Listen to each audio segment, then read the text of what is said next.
Good morning, good morning.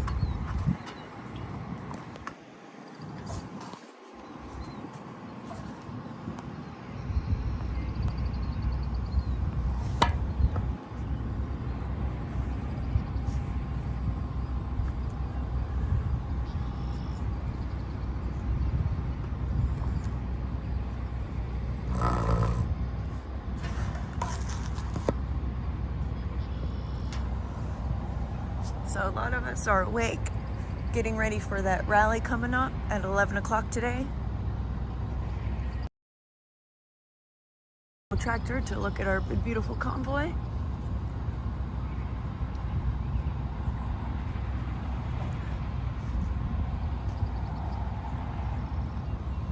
I'm gonna try to go to the Jeep and get cleaned up before everyone wakes up.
Excuse me, guys. Alright, here we go. So, we're just getting stuff situated, put away, cleaned up after last night and all that stuff. We don't have a ton of rooms. We gotta take stuff in and out of the vehicle to sleep. Probably should have put up a tent, but we've been moving around so much lately, it's barely worth it.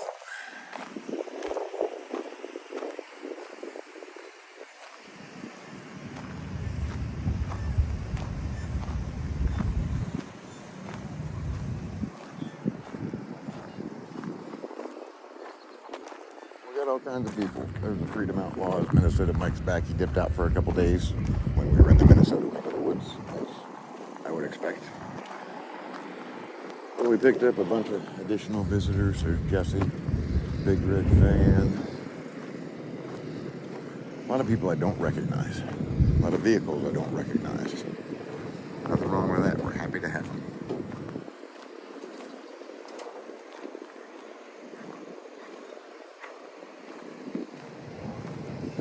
Out and about, seeing what's going on, taking a quick stroll.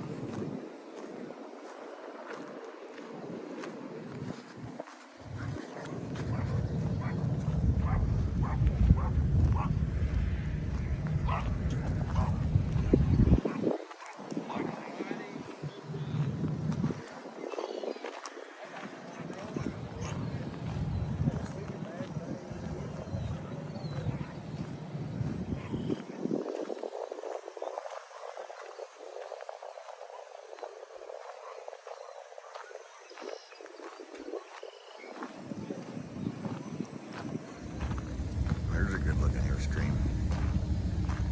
That's a big one.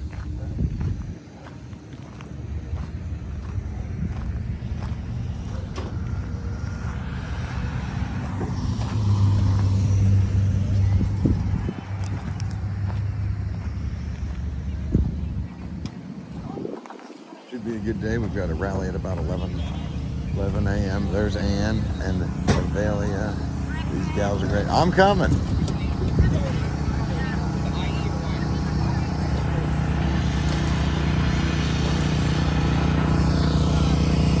Oh my goodness gracious, look at this.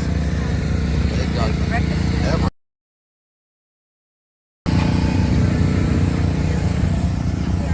Let me see here, ladies.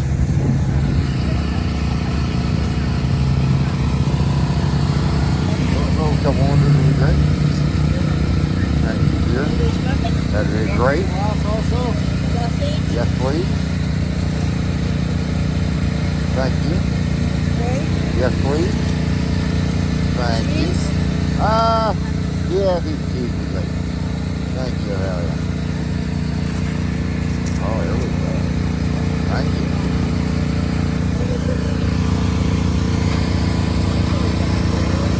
Thank you. This will be good. Okay. Wow, look at that, guys.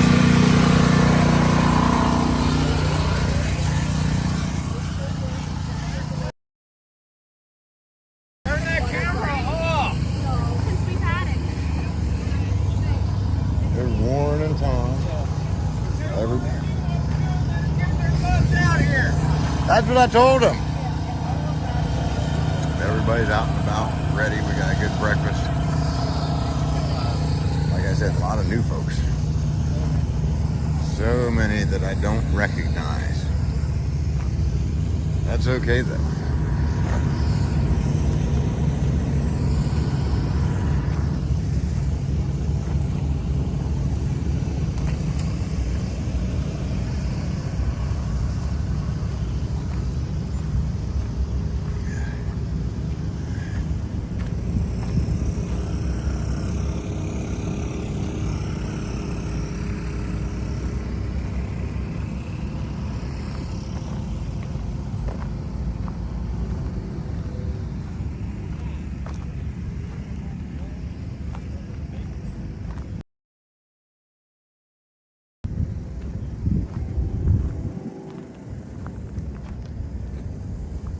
All kinds of people.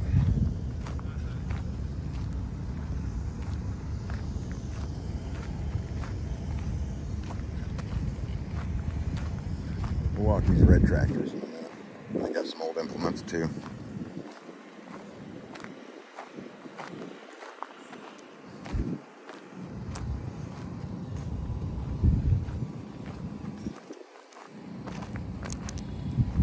Good morning, guys. It's pretty nice out. The sun's coming down. It's pretty warm already, but there's a very light breeze, which is okay. They just graded this block. I mean, like hours before we got here, I'm thinking.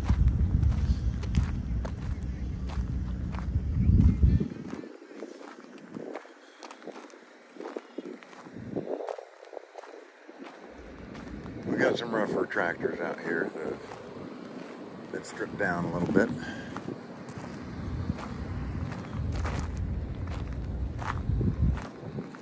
I love the old. There's that at 185. There's a super 90.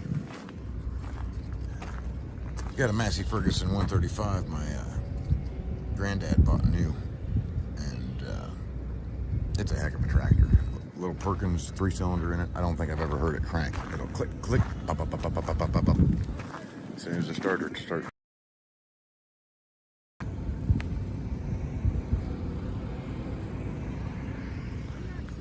But we got some good stuff out here. We'll go for a little walk and see some of these implements and stuff.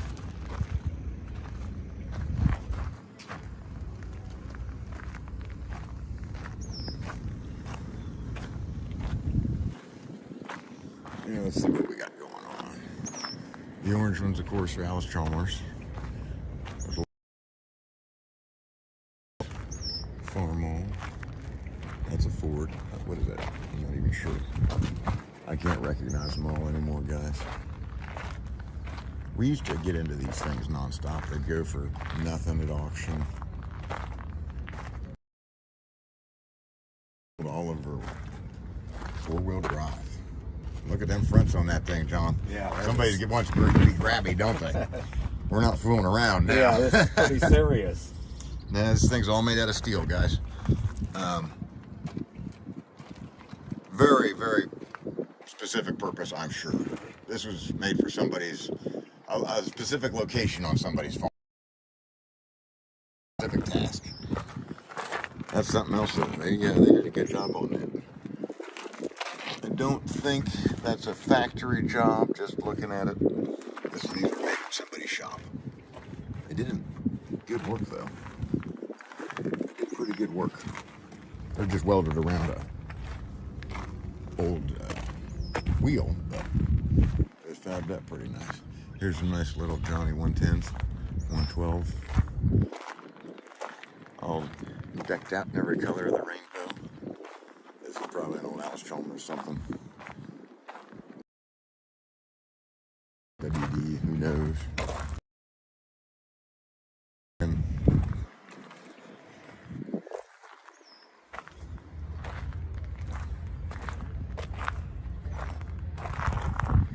that looks like some manner of alley scraper. Little Farmalls were good machines. The Fords were pretty good machines too. Minneapolis Moline. They made a fine track. Good morning.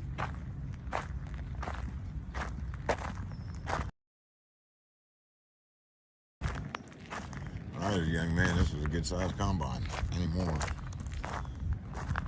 I tell you, farming's changed quite a bit. It really, really has.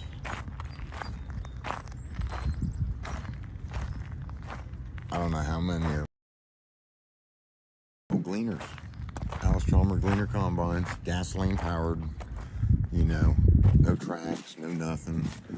Belts everywhere where you can just lean on them. We got away with it. It worked. It worked. It worked. And I don't know how many guys I watched. Their snouts in their combines. The little guys are all gone. You can't do it on 100 acres. You can't.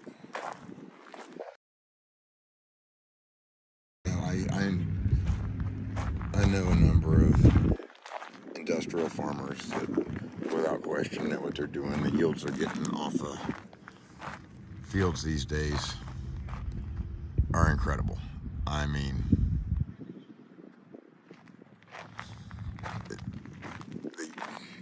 some of the new seed is incredible. The way GPS mapping helps a lot.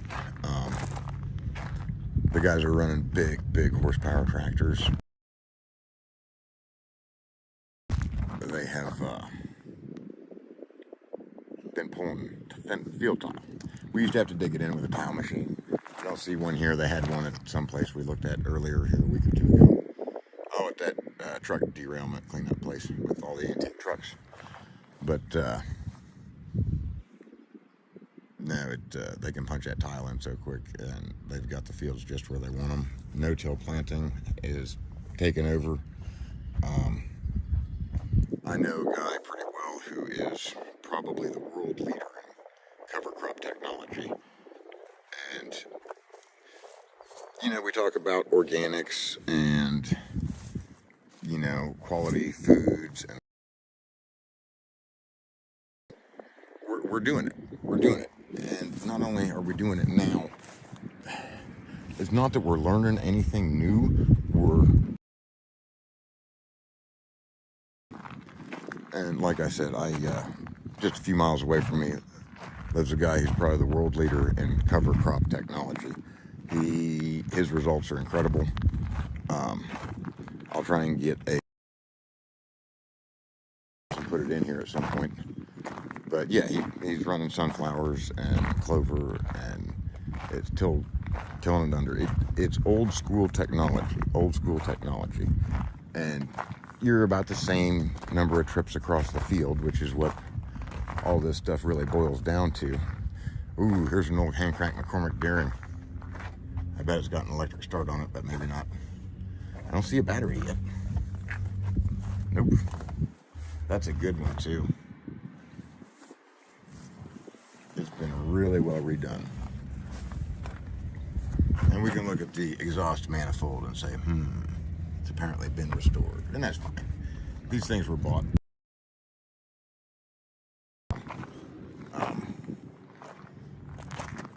Today, there's a lot more of that. People buy a toy or something and, oh, I gotta have this, and it never gets any use, and away you go.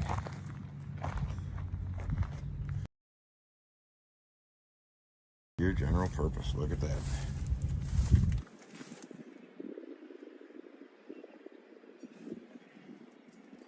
I'd say they were entirely different. If you with tight center tires, they will. You can turn them like you wouldn't believe. Especially since, of course, you can stop the back wheels independently and pivot on that.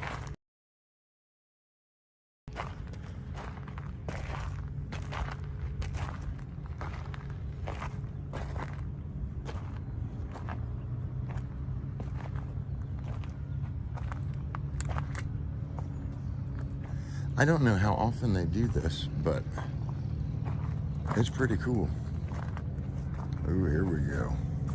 There's no McCormick Deering. Oh, but yeah, it's a gasoline engine in there, not bad. Most of the older ones are gasoline engines. Diesels were expensive to make. We ran gas in a lot of stuff until very, very recently, and everybody said, oh, diesel's the only thing that works. Oh, I like diesel. I got a bunch of them. I'm not gonna lie.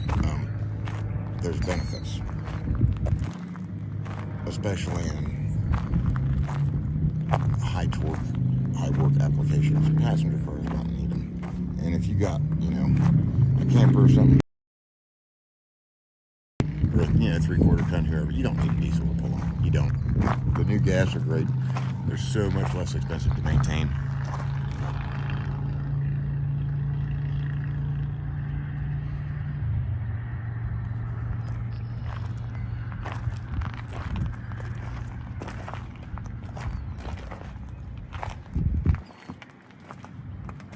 Whoa. What do they got going on here? Oh, they got rubber tires stretched over all speed.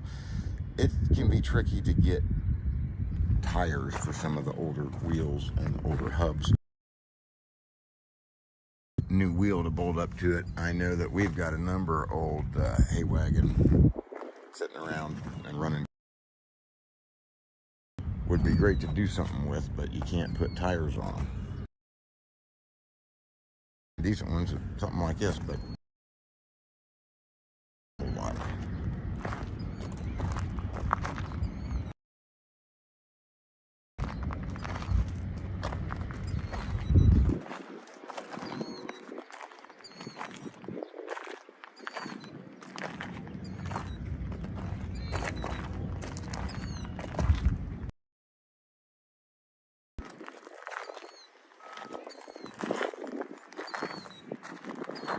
Horse-drawn grader, not bad. This stuff's disappearing.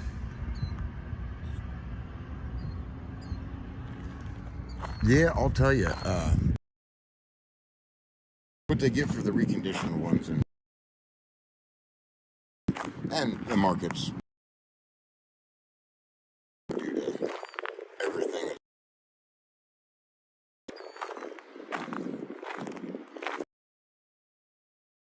I think a little overvalued, but inflation's been hitting it hard.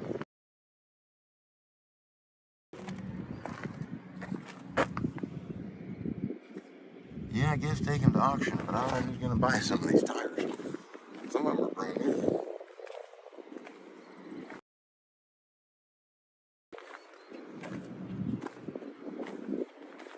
A lot of rubber and ag tires, they're super expensive. Here we got the usual auction junk. Not too much junk, they've got it sorted out at least in lots. So it's old iron. Most of this stuff, I mean, somebody's going to give a few bucks for one of these skids because they need one blade off. And there's a couple. But some of these are pretty rough. But well, but it's getting harder to find the old farm equipment parts.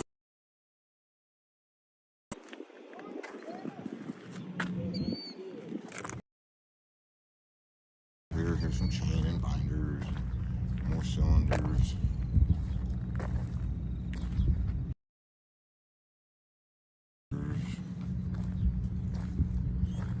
More chain.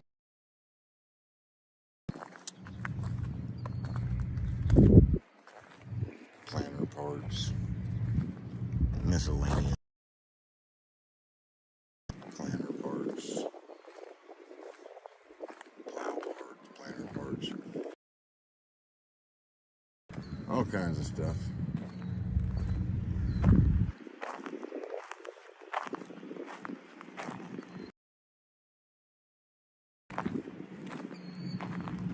The amount of stuff like,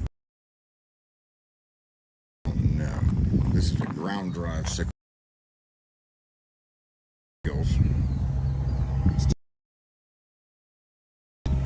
And we've got a missing board. And you hook it to a team of horses. Okay? As these wheels turn, there's a gearbox in there. You can see that shaft coming down there. It turned the sickle bar cutter and these sections. They went back and forth, chip, chip, chip, chip, chip, and they would cut grass and lay it down. This is how they used to cut hay.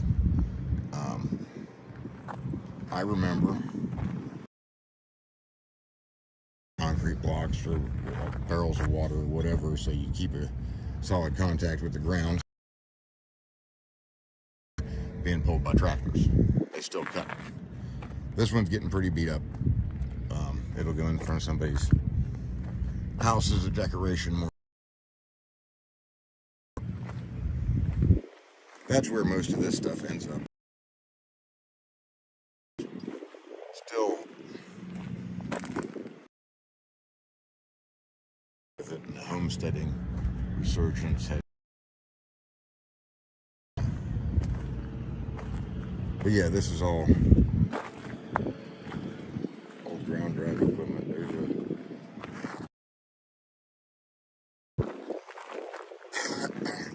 old one.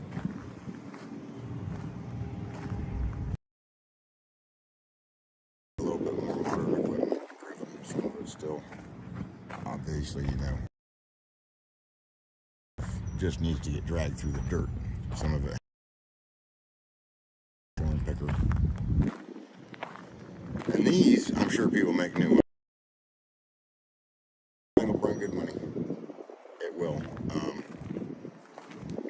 Sweet corn guys need them. The guys that run sweet corn. I may have to check that out, Hugh. I'll be honest with you guys. I don't watch any television or any. I don't watch. I don't have time for that. Sometimes I'd like to sit, but it just starts to get to me. If you guys aren't familiar with the corn pickers, though, it comes up here. This one had a raccoon living in it, apparently. There's that pull them in, and you just run down each row, and it will pop your ears. We do a lot of sweet corn out where I'm from. There's a lot of guys that do it, several acres. We've got the Sweet Corn Festival just a few miles from me, which is a very widely known sweet corn festival in Millersport, Ohio. We try and get out there most years. It's not too far away, so. There's an old scraper. Almost looks unbuilt.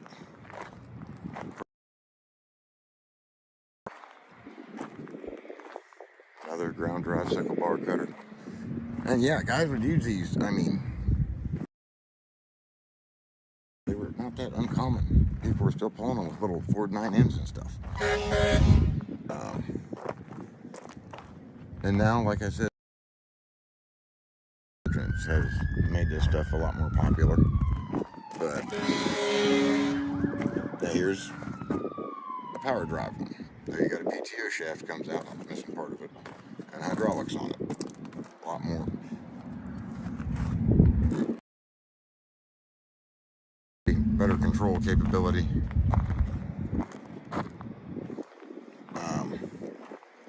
Well, just easier. Hydraulics and power drive are easy.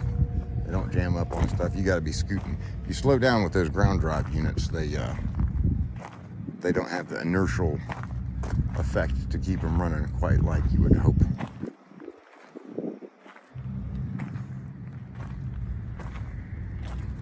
And 3-point discs, stuff like that are handy. A lot of the guys, well, I'll tell you, this stuff, there's a couple things that really equipment market. I used to go to these auctions all the time 25, 30 years ago, and we'd pick up all kinds of stuff for nothing. The first thing that really started making the equipment disappear and bring prices up on it was guys doing food plots. When food plots for white-tailed deer became popular, and whatever else, I don't know, I'm in the Midwest, so that's what we drove for. Food plots became very, very popular, and all the old small equipment like this, the guys could pull with a four-wheeler or their pickup and stuff like that, the ground drive equipment, so on and so forth, any sort of that tillage stuff just got scooped up, and the guys would pay anything for it. Cultipackers are like hen's teeth these days. An old brilliant 10-foot that might have been worth $200 or $300 going for $1,500 because they don't want to pay somebody $4,000 or $5,000 to put food plot in. I've put in a lot of food plot for other people. I've done just a hair for myself. But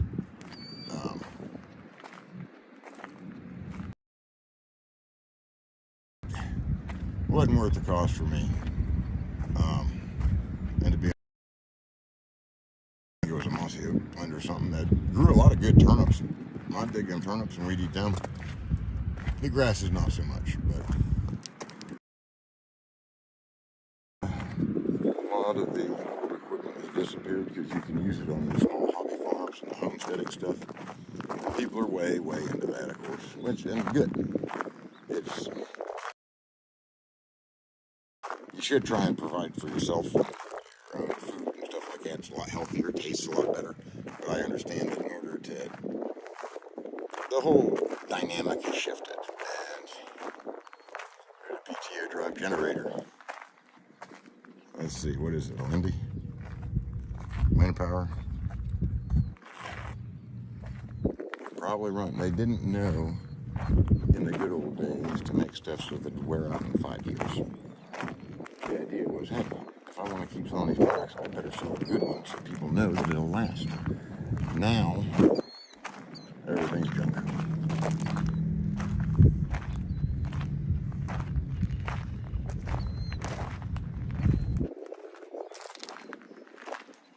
So many different styles through the years.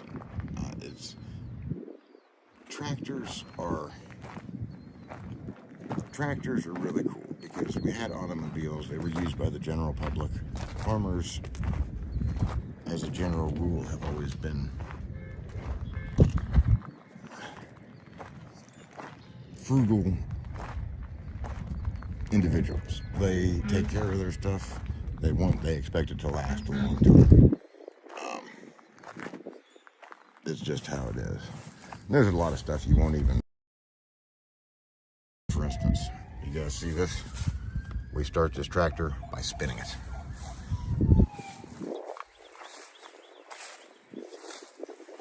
By hand, yeah. This here will run a belt. You see these big hubs on the sides of. Let's see, we'll find some more. Find a little bit bigger tractor. Right, here we go. This little farmer's got one. So, this runs off your engine, and it just spins it. And what are you going to do with something like that? Well, I'll tell you guys, this equipment was built during a transition period when people were still using steam engines and line drive equipment. It hooked to the outside of a building and have go to a line drive shaft in the ceiling. There's another one. And turn all your equipment. They'd have big rotating shafts in the ceilings, and you'd run a belt to every piece of machinery. And it would come off a steam engine, or it would come off a paddle wheel, or it would come off something else. But rotary power was the best way to do it. And that's why stuff like mills, and all kinds of mills, stuff was located next to the paddle wheel to harness that energy in the flowing water.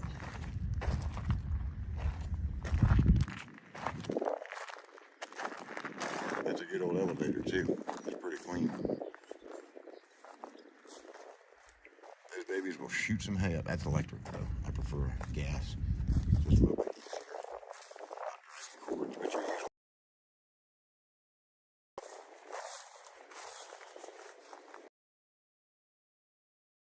first we had paddle wheels so we could turn a shaft off a river.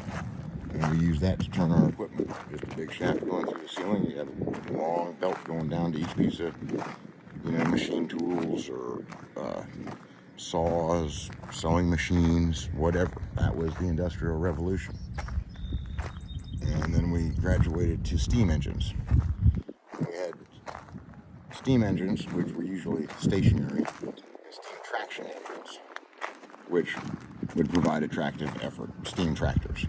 So a steam-powered tractor, if you ever hear steam traction engine or a traction engine, that's what you're talking about, because they'll pull, they'll pull, but mostly they were to run that flywheel so you could power a factory. That's what the big steam engine did. More than likely, if you want the truth, most all of you used, not all of you, but a lot of you, used some. I mean, like this morning, where do you think your electricity came from? Coal burning power plant, effectively, is a steam engine. Nuclear plant, effectively, is a steam engine.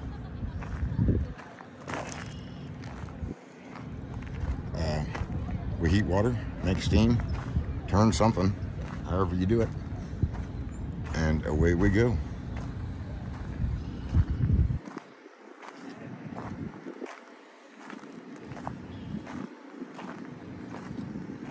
But I think we're doing pretty good. Still pretty quiet. Nothing gonna happen. I think the rally starts at 11 today.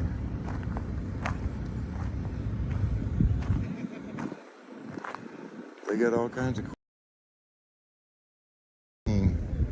any modern equipment, and I'm sure most of you guys are in the same boat as me. When they call stuff that's 30 years old antique, it kind of torques me because I'm still buying this new when I was around, and everybody was mighty proud of it. I didn't think I'd become an antique so quickly. Yeah, I love these old things. I can face them out for a little bit. I'm gonna.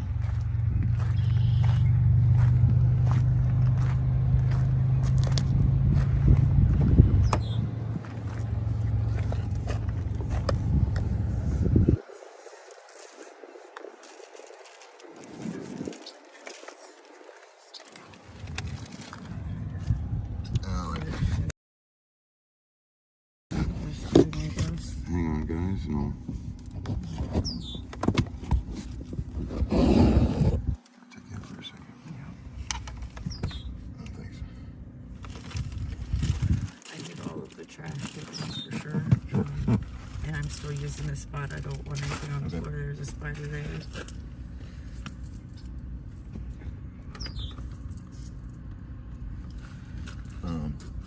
We'll go ahead and take some of that trash up and stuff then, baby. Yeah, take them. Yeah, I thought you were honking at me because you wanted me over here, but I'll go ahead and take him up. I'm still wandering around. Okay, you can just take them up and then come back for the trash later. Well, I figured I'd do it at the same time.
I don't know what's going on there. Whoops.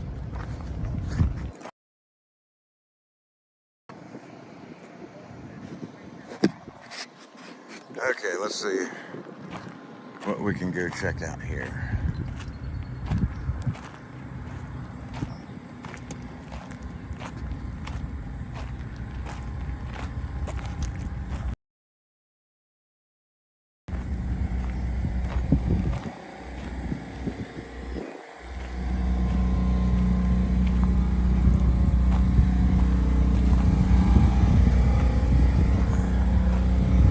Now, one of the big things that people ran into was standardization over the years of implements.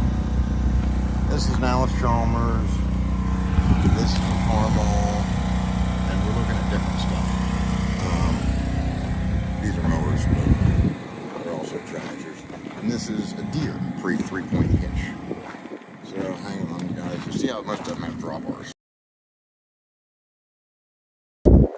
Implements like we use today is considered a 3-point hitch. And this is, you've got 1, 2, and there's a top drawbar that pins it. And the bottom yokes move up, and then here we go. That's a 3-point hitch, for those of you that don't know. 1, 2, and a top link with a PTO. That has become the standardized method for attaching anything that's not on wheels. You'll see this tractor doesn't have one. If you go down to a Tractor Supply or something like that, you will find mostly 3-point implements. And then, of course, just stuff that's pulled with a drawbar. It's just pulled by anything. 3-point hitches come in a couple different.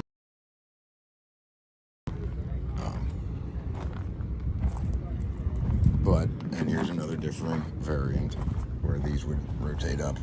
There's a number of ways that they tried to hold implements before it was standardized. This is a 3-point hitch, but it's an Alice Chalmers, and it was proprietary. So if you wanted to run implements on this, you were going to run Alice Chalmers implements. Too, because there's been a lot of guys going by on vintage tractors pulling trailers. They don't, looks more like show tractors than pulling tractors. At least where I'm from. Our pulling tractors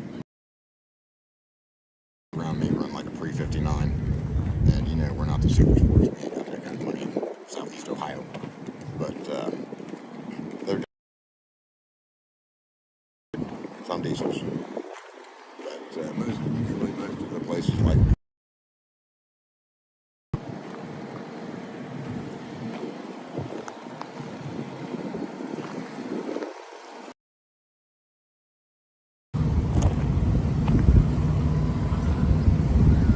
we've actually got a lot of people back that we didn't have or have left from having picked up and then left.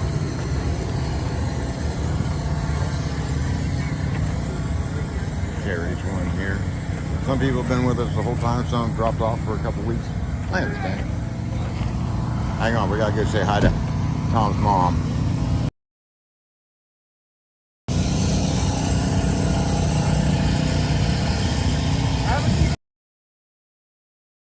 You?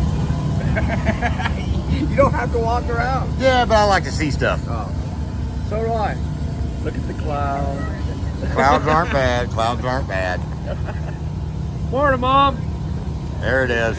I was waiting. I told him. No, I'm checking out some of these tractors while the getting's good before it gets too crowded in here. Yeah. Yeah. No, they got a bunch of neat stuff.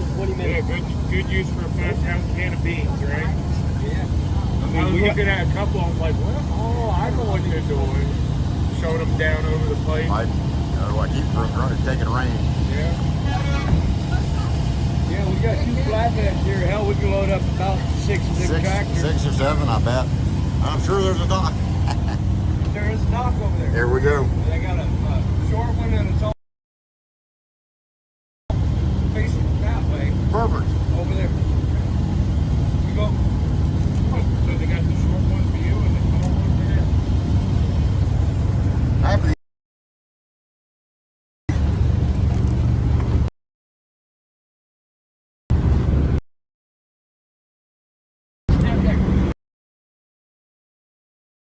Very nice.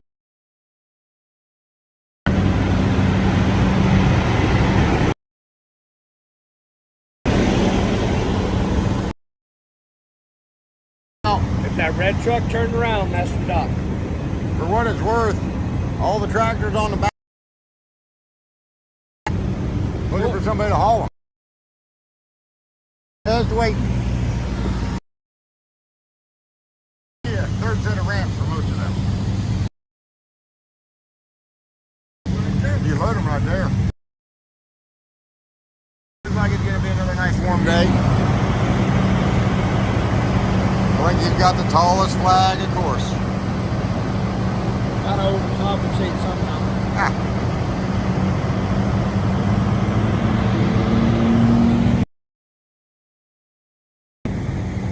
Picked up a lot of people, four-wheelers.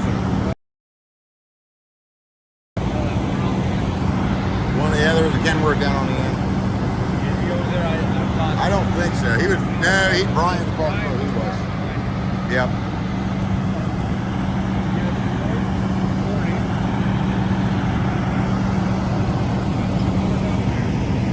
They showed up yesterday afternoon evening. Red and blue. Who else? This guy in the peak. Yesterday morning. Yep.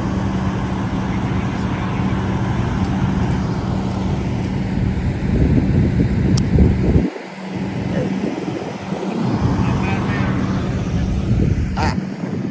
Yeah, we got sausage, egg, and cheese sandwiches.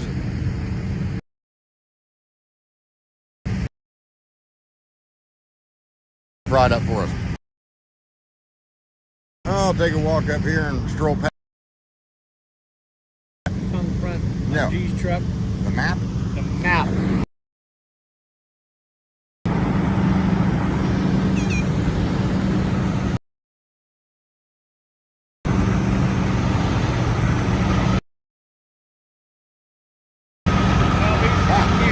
Oh.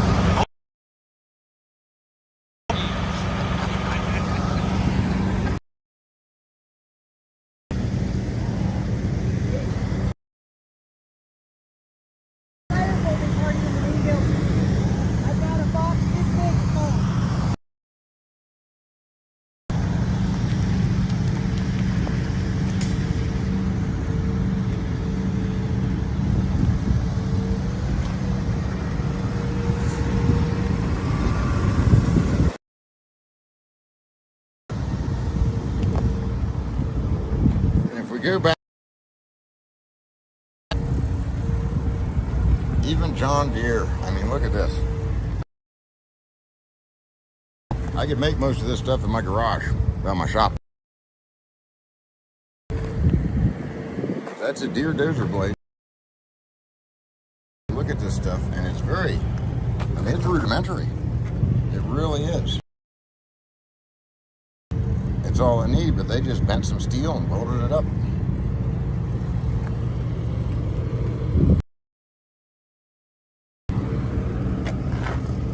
This was done on mechanical press brakes.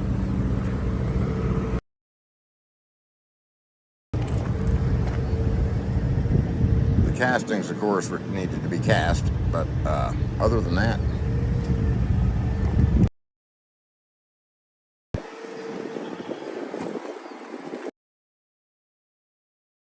blade assembly and carry. There's not a casting in there.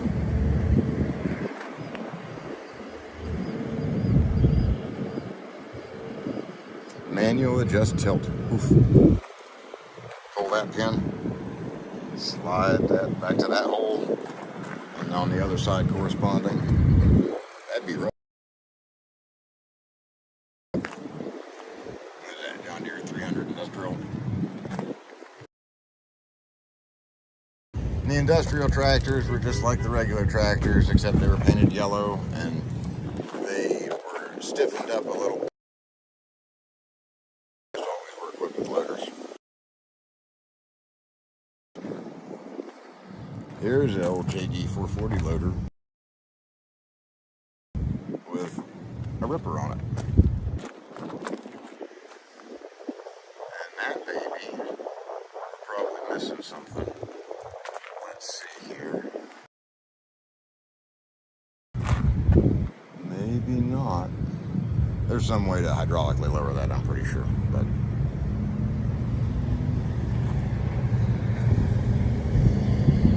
I'll back you up a little bit so you can see. But yeah, all fabricated. All fabricated.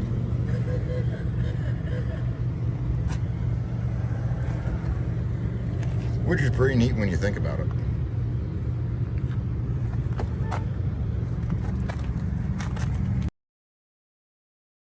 Mostly fabricated. My goodness. I mean, there's a few castings in there, of course, the sprockets and some of the adjustment stuff and the sprocket ties, but if you look at the rail, it's made in a shop.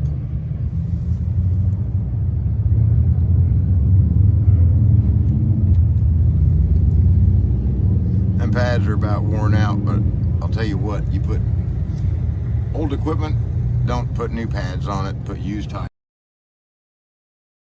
If you get start going mad. And you know, this is old equipment. These tractors are 60, 70 years old of service throughout their life and different sorts of owners, stuff like that. There's our belt drive again.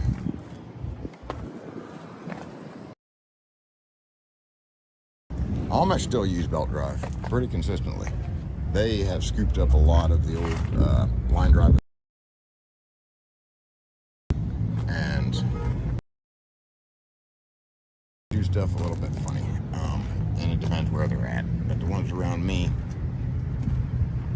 they don't mind electricity. They got water well pumps and stuff like that.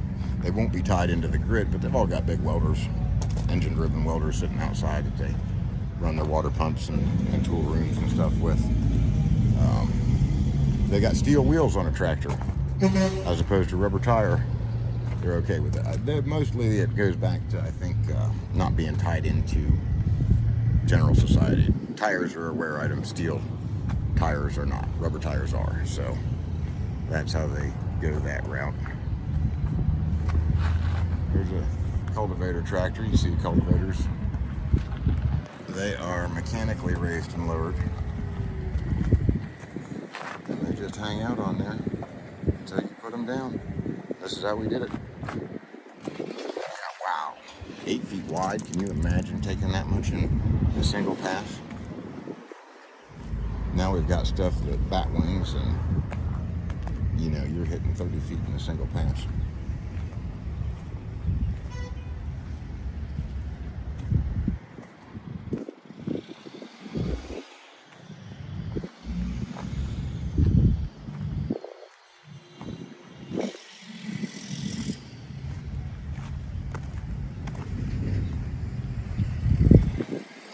There's a 730 diesel. 730 was a good tractor. And once again, we're still running that belt drive. I'm not gonna recall what year they made them, but it was not uncommon to have this stuff all the way back into the 80s even.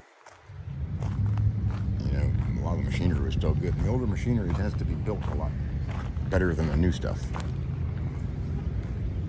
But most of it's kind of worn out. If we made machinery from the 20s and machinery from today, they'd be able to compete hand in hand.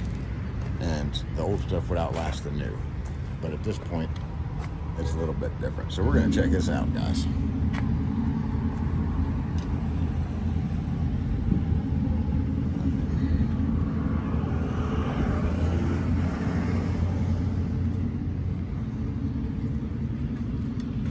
Is this a steam tractor? I don't know that it is.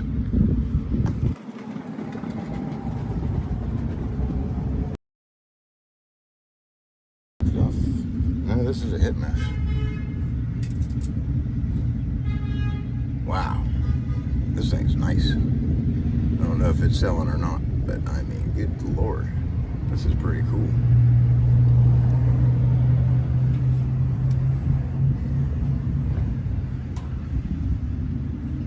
Belt drive, of course.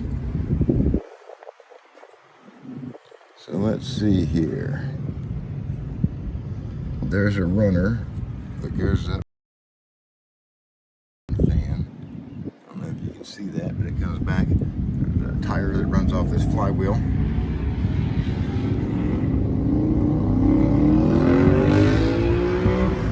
I can't tell. That's a two-cylinder hit mess.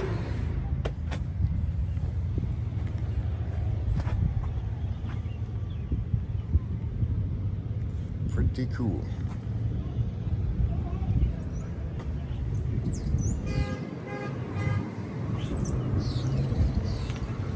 Fully restored. I'm sure it's all chain driven. It's a little hard to see, probably off one axle.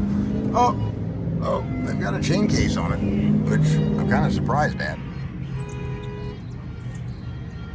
There, of course, is your hand crank start. It goes right into this pocket here. You see how it's got a one-way, so you can turn it one way, but then it rides up that slope on the other. So you can only crank it one way, and if it overruns you, it'll just pop off. They're not a picnic to start. They're fun though. That is a cool old tractor. I don't know if the numbers all match, but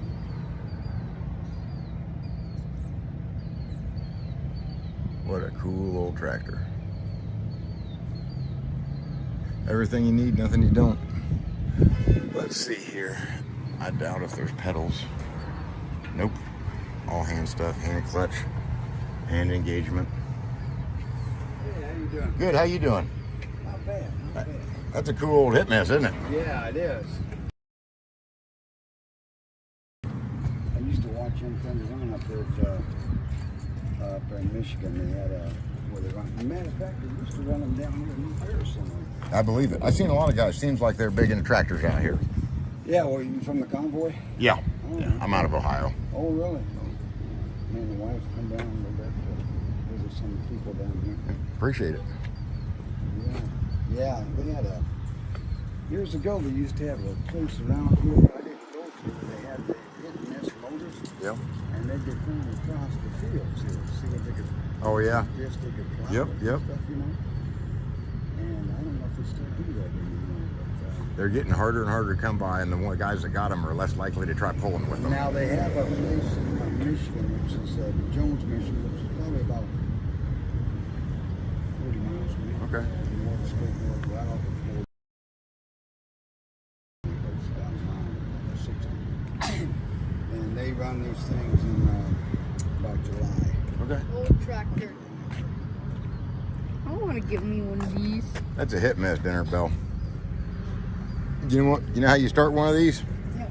This crank goes in there. No, not now. But no, it just goes in there and you crank on it. You see how that's sloped? So you can only go one direction. You can only go like that over the top. And once it overruns you, it'll kick it out. Sometimes it'll swing them. They're easy to get hurt with. You know them. And you know, if they just idle right down. Boom, Bump, bump, boom, bump. Barely staying alive. This looks like an old typewriter.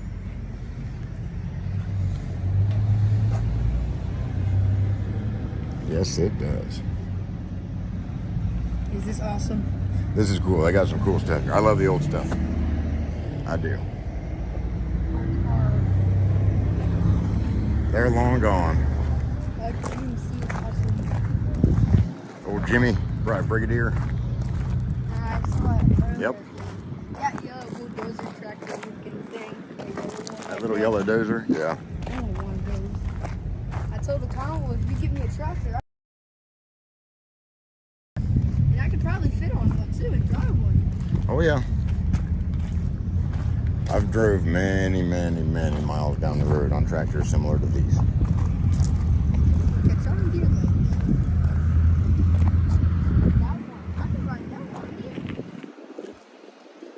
At 430?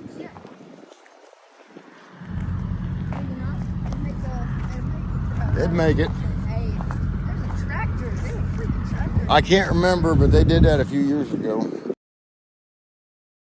Times, in fact, there's been a number of guys that have taken tractors to DC. You're allowed to. You gotta sneak them down there carefully. Generally, they don't allow farm machinery on the highways because it moves too slow. Most of this stuff is gonna be topped out between 20 and 27 miles an hour. And this equipment, you don't want to drive any faster. Except the flexing the tires. So if you hit a bump and you've got an implement on the back, your front end will come all the way off the ground. Backhoes are some of the worst because they got that big boom sticking out on the back like that one. Well, you know what a backhoe looks like. But as you're driving down the road, if you hit a little bump, that front end can start coming up and hopping. It'll just go back and forth. Big tractor. It wasn't really big. It was just really tall. Yeah. And had big wheels on all the things. And I don't want to draw something kind of like that. That just doesn't really look safety going on. Those will tip over. That's what they call a road cross track. Big Rich is gonna get us something bigger than a Sass next.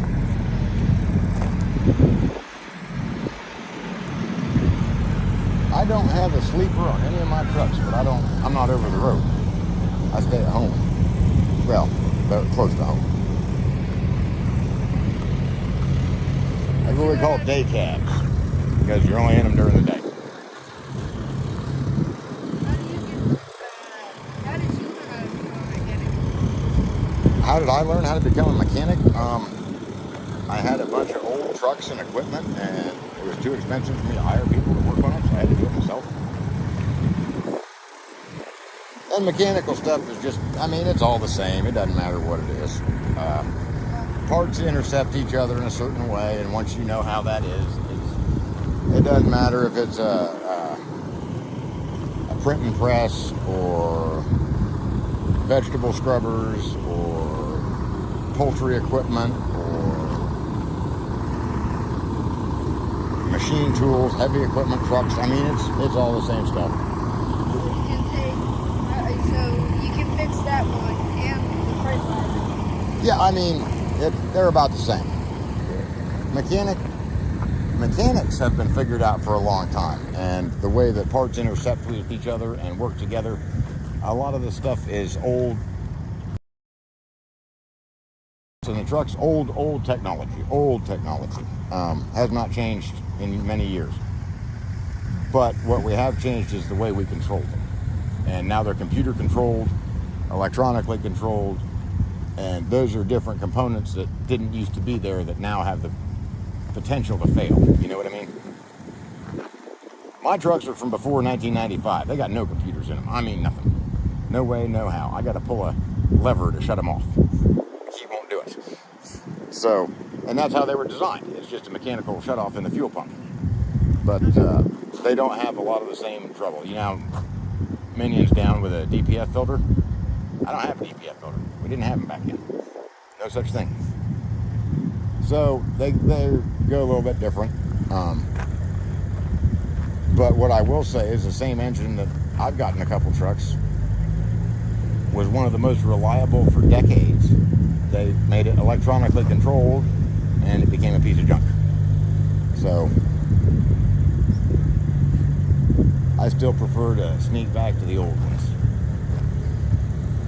Can you turn that yellow gear belt into something that's days to get all the gear junk out of there?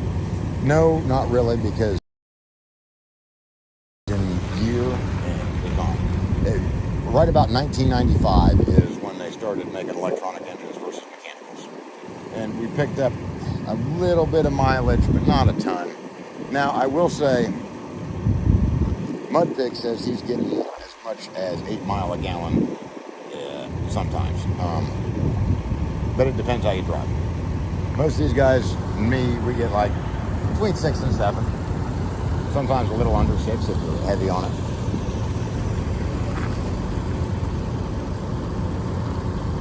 Okay. But a lot of these trucks, like I can take the transmission out of that Volvo and put it right in that Freightliner or a Kenworth or a Peterbilt or anything else. They have certain standards so that you've got SAE 1, 2, 3 for a belt housing size. And that's standard of American engineering. So it just mounts up. That's what they make it for, and the engines will all mount back and forth too. It's not like passenger cars. That's what they call proprietary, where a Ford engine is only going to fit in a Ford car or something. In the good old days, when you changed that, so many computers. Like Rat Rod. Rat Rod is a car built out of other cars. You just piece together. Grab a little from this one, grab a little from that one, and away we go. Put it on. Just have a build of an old car and the parts and put it together. That would be a rat rod, basically. Pretty much. Yep. You start with usually you'll have like a running gear, rolling chassis with an axle and front end, and that you can have tires on. Then you'll put a body on it. And you'll have an engine or something laying around, a transmission, stick them in there. And you gather up parts from old junkers. It's a lot harder to do than it used to be. Like that everywhere. I mean, everywhere. But most of them have been scrapped out. It gets hard to find parts for stuff. And like Rat Rod. Yeah. Well, I mean, they stopped making. They haven't made Mack pickups since, I believe, the mid-50s. Rat Rod's running a Mack that he drives. The other one's a Chevy that he's pulling. But I don't know if that's a Mack bed. I wouldn't think it is. It might be. He's missing a few parts. He's got a lot of them, though. There's probably not 50 Mack pickups left anywhere. Oh, there. Gonna be any real chance to find anything like Rat Rod's car? Oh no, they're out there. But the thing about a Rat Rod is everybody built them a little bit different. It's stuff you have laying around. So And you just randomly put it together. randomly put it together. So the engine can be on top. Not the same configuration, but you might. You could put a Chevy cab with a Ford bed, and set that on whatever chassis you come up with. You just put pieces together, because a lot of times you can buy wrecked cars and stuff real cheap. So back half of one's wrecked, front half of another one's wrecked. You kind of cut them up, put them together, and go for broke. Okay. But like I said, we don't do as much of that as we used to, just because of the way the stuff's made, and it doesn't have the interchangeability. Okay. Stuff like the older stuff, we can just weld new mounts on, blah blah blah, and go for broke. It is. It has. So what if it was a Mack pickup? Oh, it's a Mack pickup. That is a Mack pickup. I don't know how much of it is. It looks like he's got the grill, looks like he's got the cab. I don't know about the bed. It may or may not be. I'd have to dig into it a little bit to see for sure. But no, that's That's a Mack pickup? That's probably a Rat Rod. It may be just an antique pickup, if that makes sense. I've heard a lot of guys saying, oh, look at that Rat Rod, and they see a real cool, clean pickup or something. Rat Rods are ratty. That's what makes them Rat Rods. So yeah, so that's not really a Rat Rod, it's basically just close to it. An antique pickup. They used to be common. Now they're super expensive because they've all been scrapped out, so on and so forth. It takes a special kind of guy to run one. So that Chevy's a Rat Rod? That Chevy's an antique pickup. It's been ratted out a little bit, just modified. But no, that's a pretty good pickup. On it. So you don't know about I haven't talked to him about them a whole lot. At this point, they're considered, these days they'd probably call it a Rat Rod. I don't know how much, but we'd put a Model A body on a pickup chassis, whatever. And you Rat Rod a fire truck like that? No. you don't have access to a bunch of old fire trucks. I imagine there's some guys that could do it. There's like emergency equipment junkyards. They buy old fire trucks and stuff like that because the components are difficult to come by, the parts and stuff.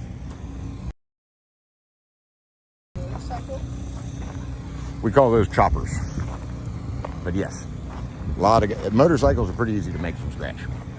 And when I say scratch, you want a motor off something, and you know you need parts. But if you're a bike guy, you got parts laying around more than likely. So you can probably make one. Yeah, lots of guys make it. Tractor, would that be rat rod? Those aren't really rat rods; they're just torn down tractors. Those number 3 and 4 there have been stripped down for parts. I want to strip down for parts. Some of them are pretty stripped down. And what happens is you'll buy one that's pretty good, got a lot of stuff on them, and you'll take those parts off to make better ones for yours. Like all the tractors up front, almost all of those have been restored. Is that like price tags on them? Those are lot numbers. This is an auction, so there's gonna be a bunch of guys that walk around with one guy in a truck with a camper top on it, the window open, barking out prices. And he's gonna say, "Oh, who's gonna get me on this old case?" And then you'll say 500, and I'll say 6. You'll say 7, 8, 9,000, 12, 15, 17, 50. Just until somebody wins. Until one of us bows out. Auctions used to be a lot better, but with the internet, before the internet and before mobile phones and eBay and stuff, where people thought stuff was worth more money, you could do pretty well at auctions.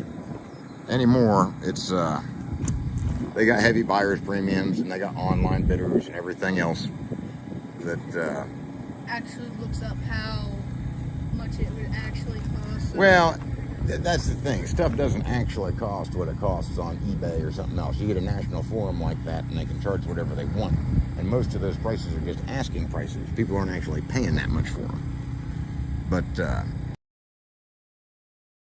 I could put 100,000 just for the build, and it's not even Right. what it's supposed to be. something like that. So that steam tractor is actually for auction. What? The steam tractor. That was a hit miss, not a steam. That was a hit miss. Early, very early gas lines. You've probably seen guys making ice cream with them in places, with little engines, and they got a little ice cream maker at like fairs and stuff sometimes. Pop, pop, pop, pop, pop. Most of these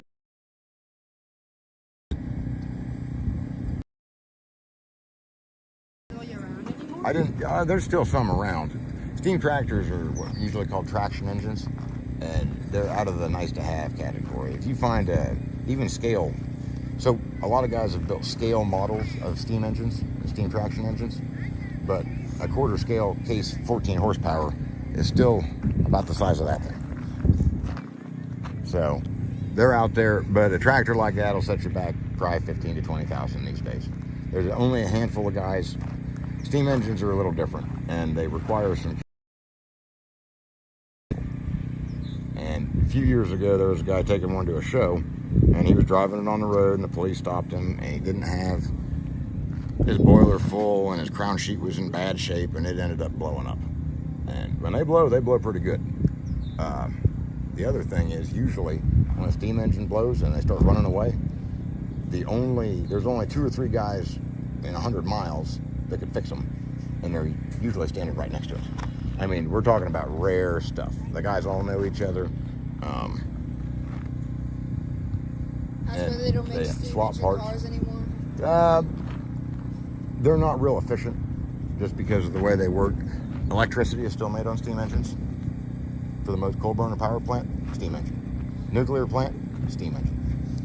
When it boils right down to it. So. Maybe something like this for the road. I'll drive this as DC. I drive to DC. The front wheels are spread pretty wide. You're okay. I think. Super 90. That's probably got the 6-speed. Oh no, you got the 8-speed in that, buddy. Think I could run into DC with this thing? Oh yeah. No. What egg? These suckers may all be. Some of them have been. This is an egg. Yeah, birds lay eggs. Sometimes. Now, dinner bell, neat thing about tractors is your brakes work independently of each other. This pedal stops this side, this pedal stops that side. So when you stop one tire, what do you think happens? It's turning. It turns, like now. It just swings around on it. And of course you can lock them together. You can lock them together to make it where it Stop stops. both sides, yeah. Both sides. But most guys just press both pedals. This looks like it had a loader on it once, but it broke off. Okay. See this broken holes in the Yeah. castings? It's where a loader. Okay. Like this, I'll definitely ride into DC. If bet. they get me one, I'll drive into DC. Buddy, I'm going to tell you something. You're still a long way from DC to hop at an ag tractor. No. Will it make it? Probably, but you'll suffer. I'll suffer the consequence. I don't care. Ah. But no, you can I ride. have to listen to a kid on the tractor. I don't know the way into DC. You'd think that, wouldn't you? But they don't listen to a grown man on his tractor. Run them off the road and everything else. I've got hundreds and hundreds of miles on the road on ag tractors, While buddy. we're driving there, I could be on Blinky's trailer. We stop. I get the tractor off the trailer. Till we get close. Yeah, and then ride into DC. The only problem is I don't think it sails till after we leave.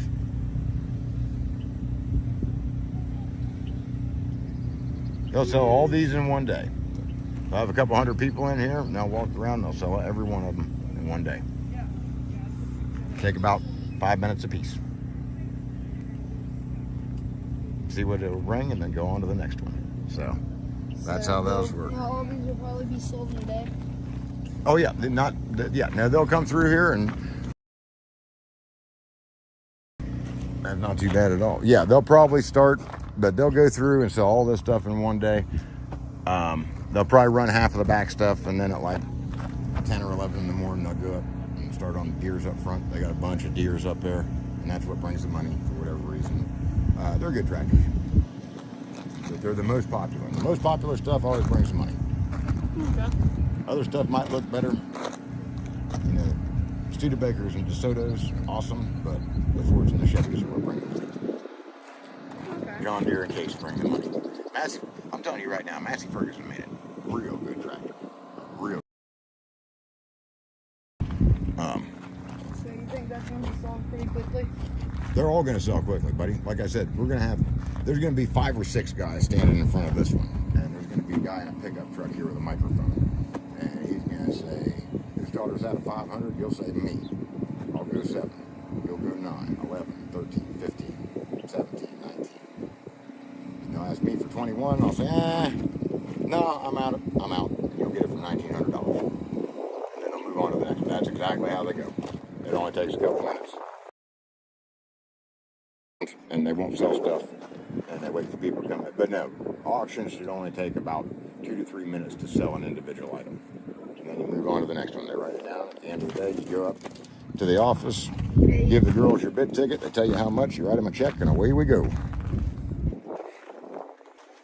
Now this one has 3. One's a clutch.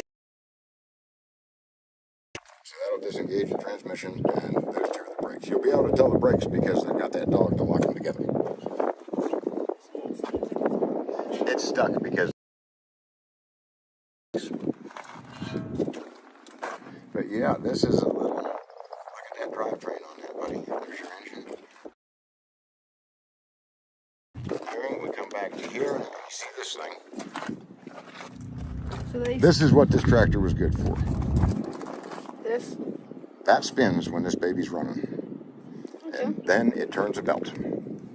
What's the belt supposed to be? Belt goes to a piece of equipment and turns it. This is before, this one has a PTO on it, but a lot of this stuff was made in the time when we were still getting away from paddle wheel drive and steam engine drive. And a paddle wheel would come to a shaft off the river and go into your building, and there'd be a big turning shaft through the top. And every machine, whether it be a sewing machine or a milling machine or a lathe or something like that, it would have a big belt coming down to it. And that belt is what would turn the equipment. So this would be... That replaced that steam engine or the paddle wheel.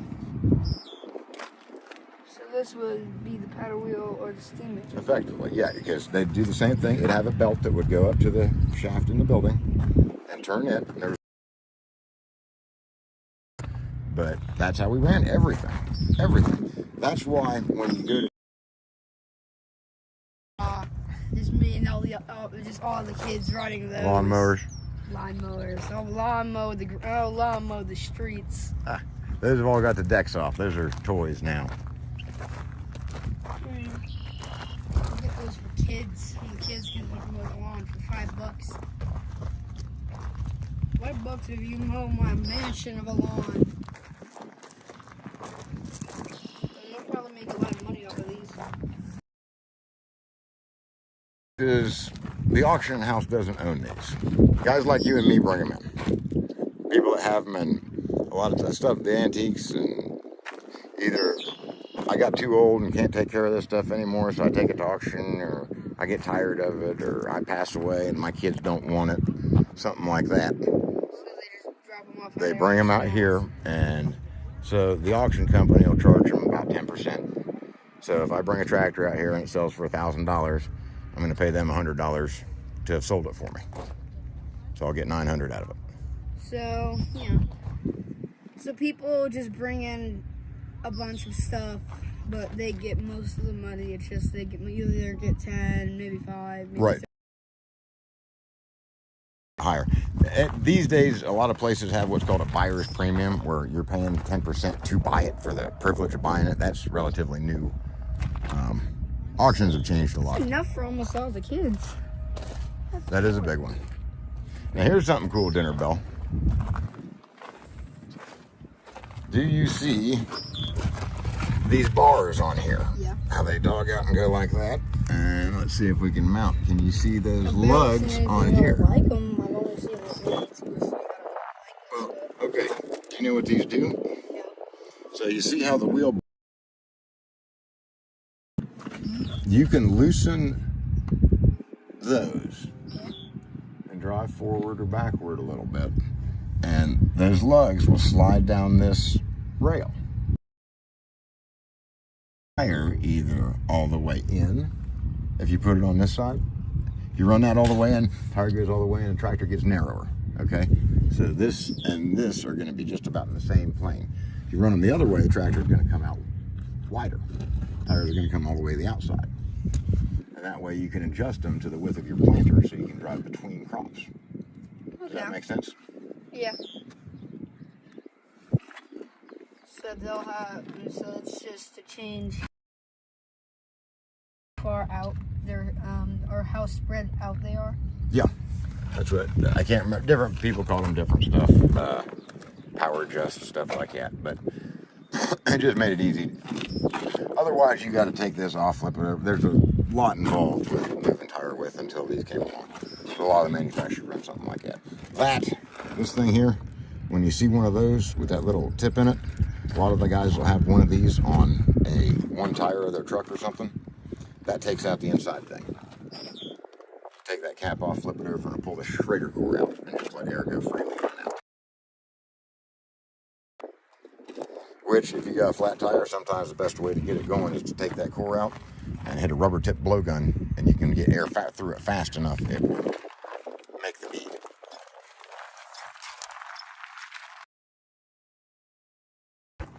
Let's see. Yeah, well, that has a little collar. You can see This one has rusted in. that one's rusted. These are bushings for they let stuff move around in there without wearing out this part, if that makes sense. Yeah, this one's rusted in. Like, yeah, this one's bottom, but completely rusted. Yeah, this stuff gets rusted. It does. Oh, okay. Yeah, this looks like it would be. Okay, now, what usually goes in tires? Air. Air. Wrong. These days it's beet juice because it doesn't freeze. We used to use a calcium chloride solution, and it was basically salt water. But you'd get leaks and they'd rot out your rims and stuff like that. Tractor drive tires are usually, unless it's a hobby tractor, you don't actually do anything, you're gonna have them loaded, which means these tires should be full of water. Make it heavier. That's why so they don't. Well, it's not so much that they fly off the ground, but when you're pulling something, if you've got a big disc or something on there, your tires will slip if it's too much effort to pull it through the ground. If you got more weight on that tractor, it will dig tighter and hold better and let you get more traction to pull with. If you're spinning your tires, you're not getting the most out of your truck or tractor. You know what I mean? Getting them taken all the way to the ground. About this, why this You can is slide those wheels out. Yep. something like this, but instead Correct. of having that, it's just slide these out. Right. Here you got to jack it up and measure and so on and so forth. But this one, you just loosen those nuts up and then What's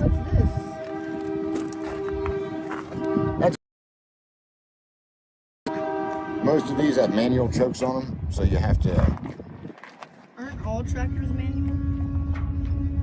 manual transmission. Yeah. Most of the ones you see out here there's some automatic ones. This is actually a choke lever. Normally in gasoline engines, your car does that automatically these days.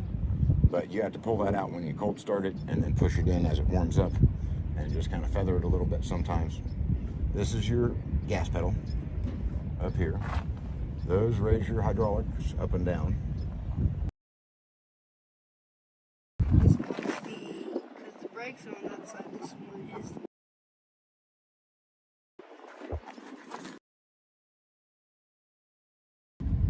1, 2, 3, 4 in reverse.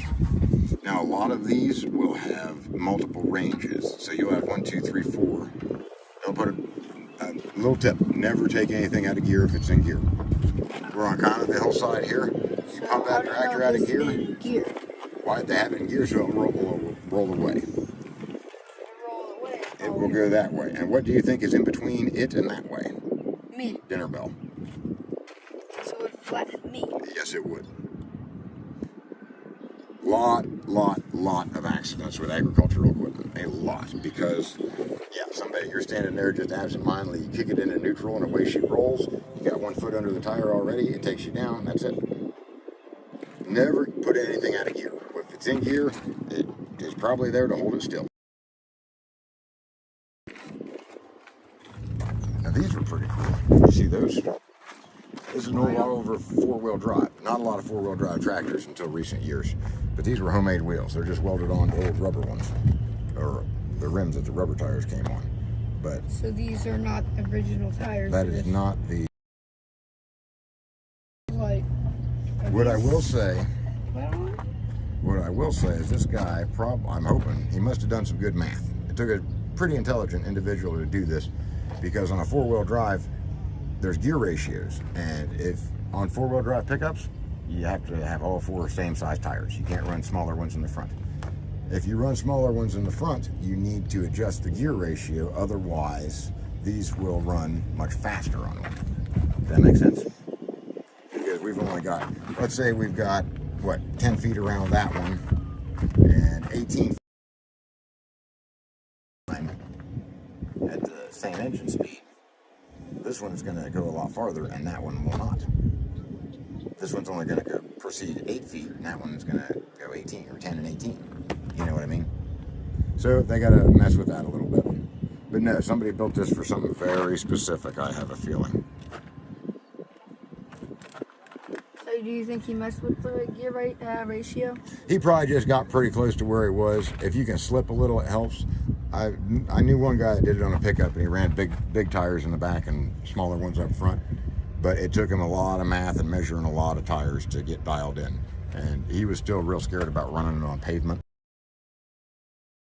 If you're heavy enough and the tires are running at a different ratio, stuff breaks. Most of the big trucks, So is an Oliver basically... they're all different. And Oliver's gone. Farmall's gone. McCormick Deering gone. Alice Chalmers gone. Well, I think they're Deets now. That's a Ford. Ford is now New Holland.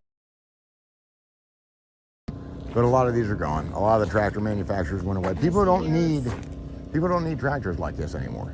This is the in-between size that people would use to do like 80 or 100 or 150 acres. And at this point, the industrial farmers come in, swoop it, plant it in a half hour, harvest it in an hour. They can move faster, they got big equipment. It's too hard to make a buck on a small farm these days. The guys just can't do it. So most of these are obsolete. Guys use them around their farms and stuff to, you know, hobby farms, just to cut grass and stuff. They still work just fine, but they're not big enough to commercially. So, and they're worn out, but there's not a lot of them this size. They're still out there, but oh, a lot of them will have flats. But they're the is different, so on and so forth. And there's a lot to be said for new tractor. They've all got fans. About all this one has is a but yeah, this one's been stripped down pretty good. A lot of the parts are off of it. You know, somebody has used this to rebuild another one, if that makes sense. They took what they needed and left what they didn't. This is still clean. That's stainless. Higher. Well, it had to at one point. You can see the hub on the other side. There are some tricycles that just have a single front tire.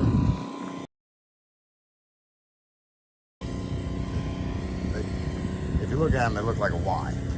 Where you go up, you only got one line, and then the tires go off in either direction. You connect the tire.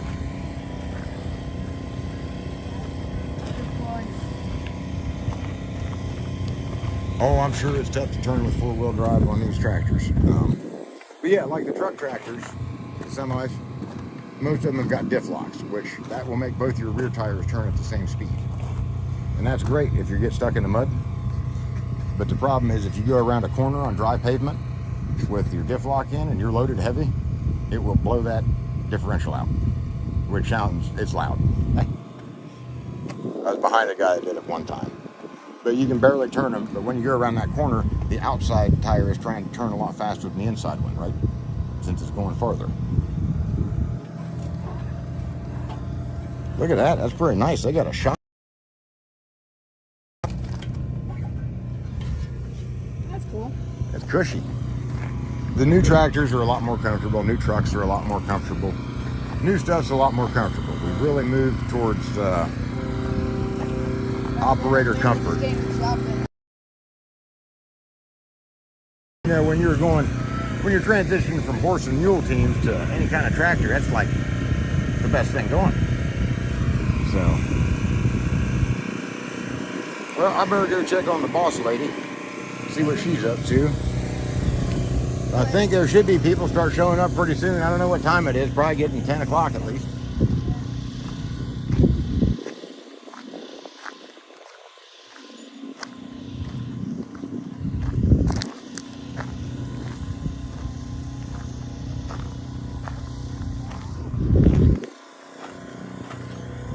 Alright guys, I'm going to set you down a minute,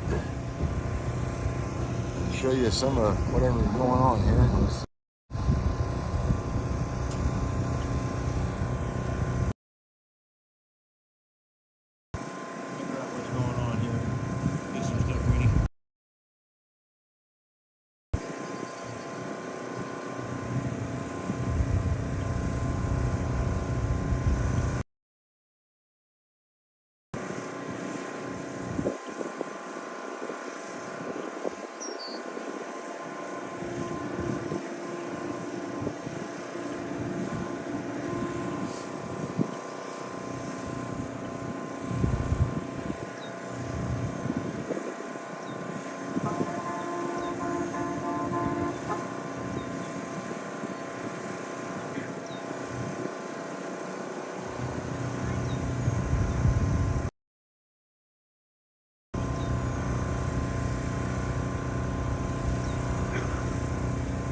Sorry, guys.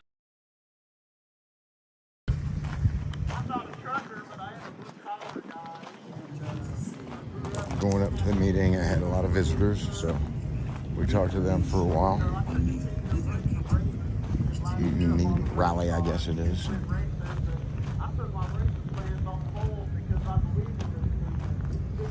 We're gonna try and find some shade.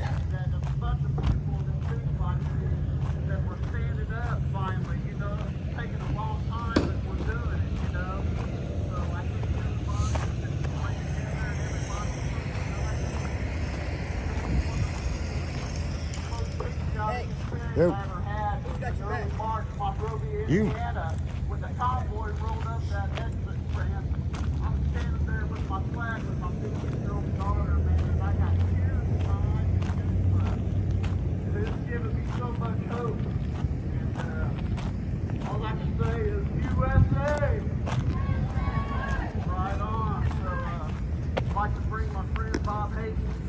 I've known him for a long time. I own a welding business that I operate by myself, and you know, with a part-time helper. And I've known Bob. He's worked for quite a number of years at the welding supply store. So Bob was in Hagerstown for a week. He rolled out of Monrovia, Indiana, with the convoy, and instead of reaching Hagerstown. So Bob.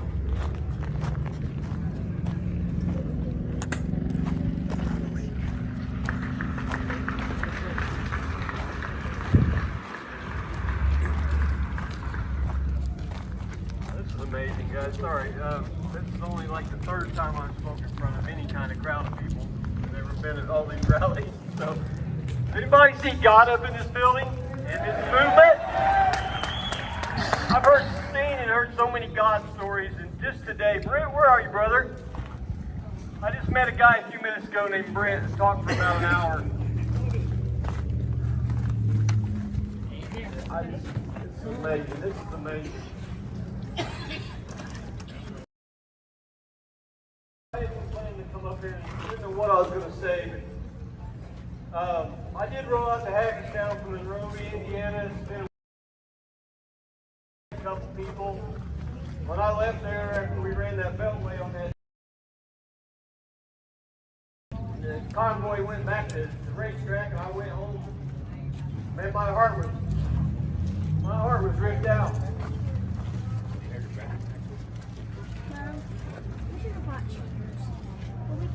And I get a call from, where's he at? Where's Santa? Get a call from Santa saying he's going. I knew it. Thank you. Yes, Thank you. Being here in front of all you guys, all the big dogs, Trucker G, Santa, all you guys, man, this is amazing.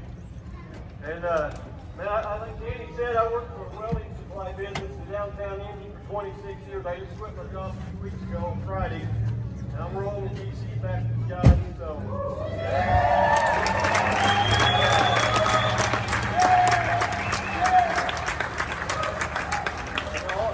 all my friends back home and family think I'm crazy for it. And you guys are my family.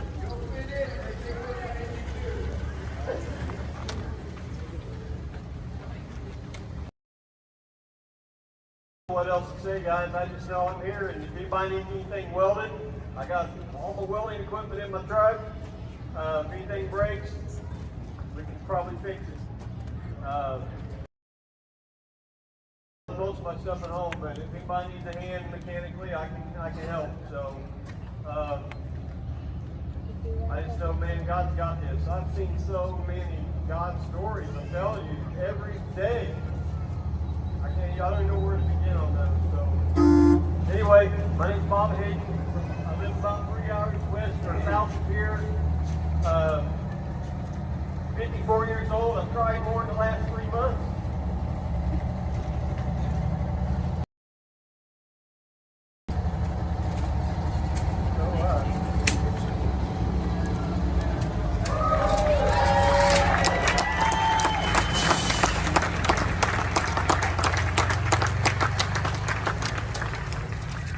How you doing?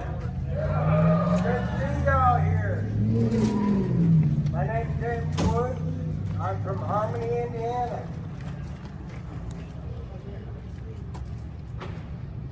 I went to Monrovia.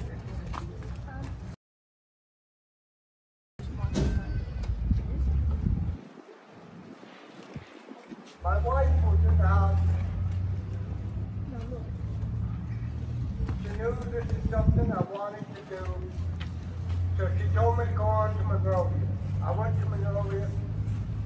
I lost all faith in humanity. I got there, got out of my truck, and tears just came. I thought there was a people who wanted to stand up for this country and get our country back, get our freedoms back. So I got home. I prayed, what am I here for? What are you going to use me for? Someone reached out to me. I started Indiana Fighting for Freedom.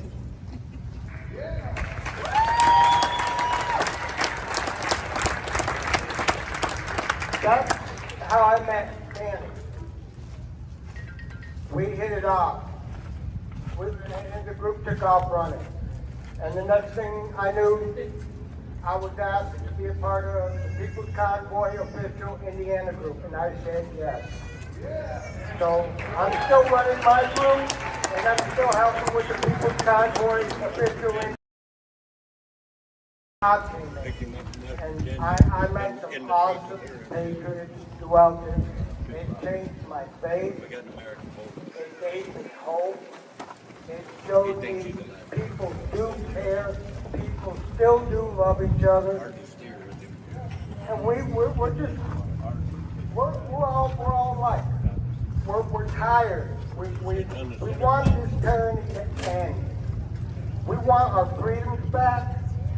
We want to be left alone so like we were born. Yes.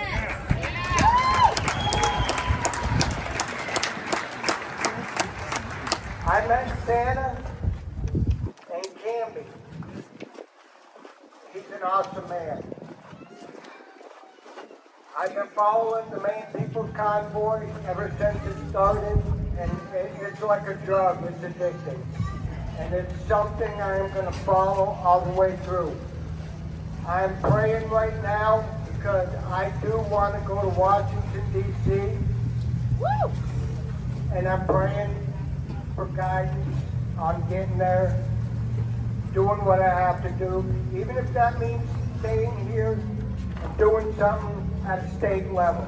We've already done a lot.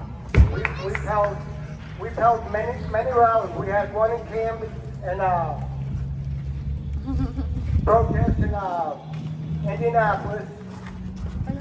That turned out pretty good. We went to Michigan at Ann Arbor. We protested and got to death. I'm not a hateful man. I don't really hate too many people, but I can't stand the ground food she walks on. He does not deserve the right to breathe this same air we patriotic Americans breathe. He has taken so many lives, and that man needs to be stopped. So we protested. Someone watched a live feed from inside the stadium where he was speaking. They could hear the horns from us as we were circling that celebration. We met very little bit of pushback, but we did have some pushback. Hey, that's okay. People's got a right to choice. And I came back home and started paying attention more to my group, watching more Trucker G and Mr. G live streams. I follow them faithfully. I love what they say. I love what the People's Convoy is about. It's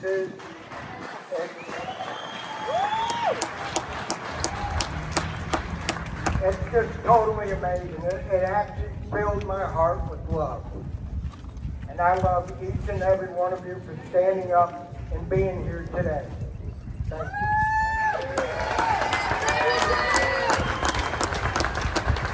Hey, thank you, Jan.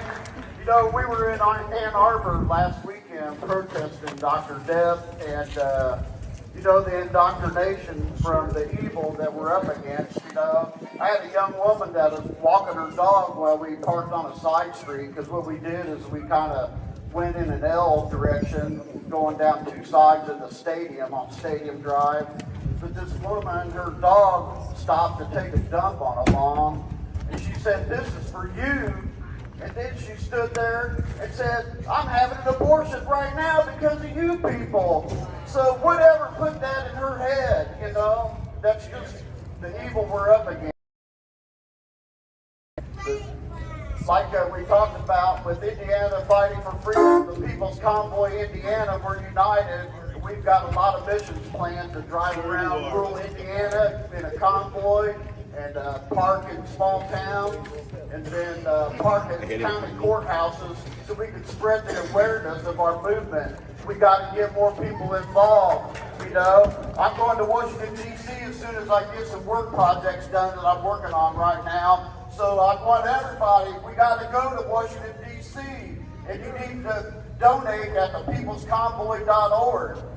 So I need to thank some people that really helped us out with getting this together. We threw this together in about a week's time. I'd like to thank Patty Fosdyke. She's the co-lead of Indiana with me in the People's Convoy of Mitchell, Indiana. And then some people that stepped up, Carrie Poole and Jody and Matt Ellenwood, Jess Strebe, and then anybody else that helped us out, you know, to make this happen. There were many, you know, because I'd sit here for a half hour talking about all the people. And so I'd like to bring Patty up to say a few words, please. Yeah.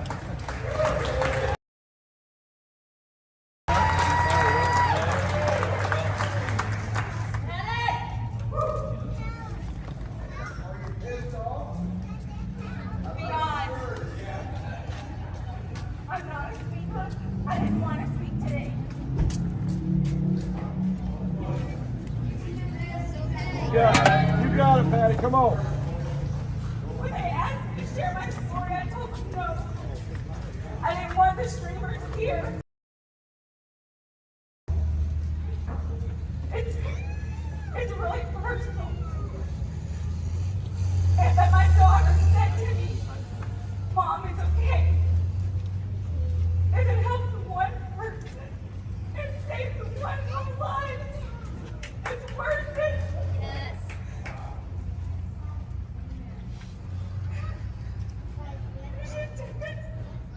She attempted to take her.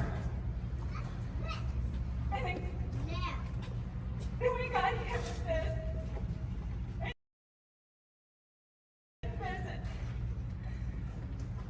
And it only made things worse.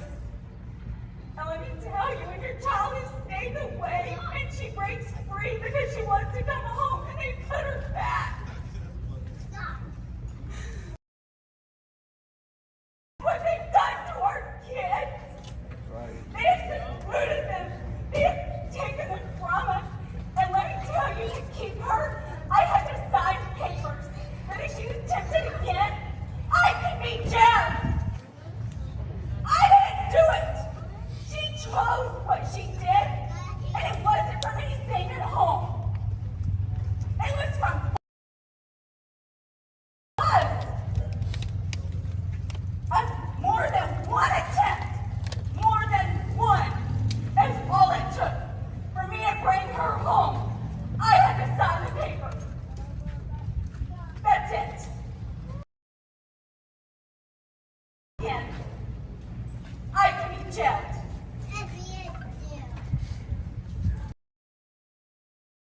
Your kids down and seclude them and take their freedoms.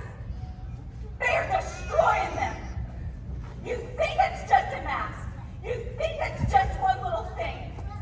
She's almost 18. Her anxiety is out of this world now because of what they did. That I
what they're doing to our kids is just wrong.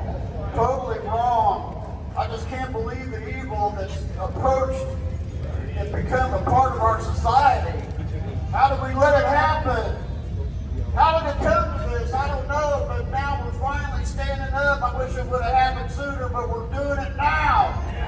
We are doing it now. Polk, would you like to come up and say a few words?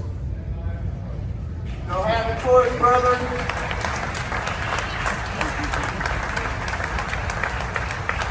I've just recently met Perry, and he's an awesome guy.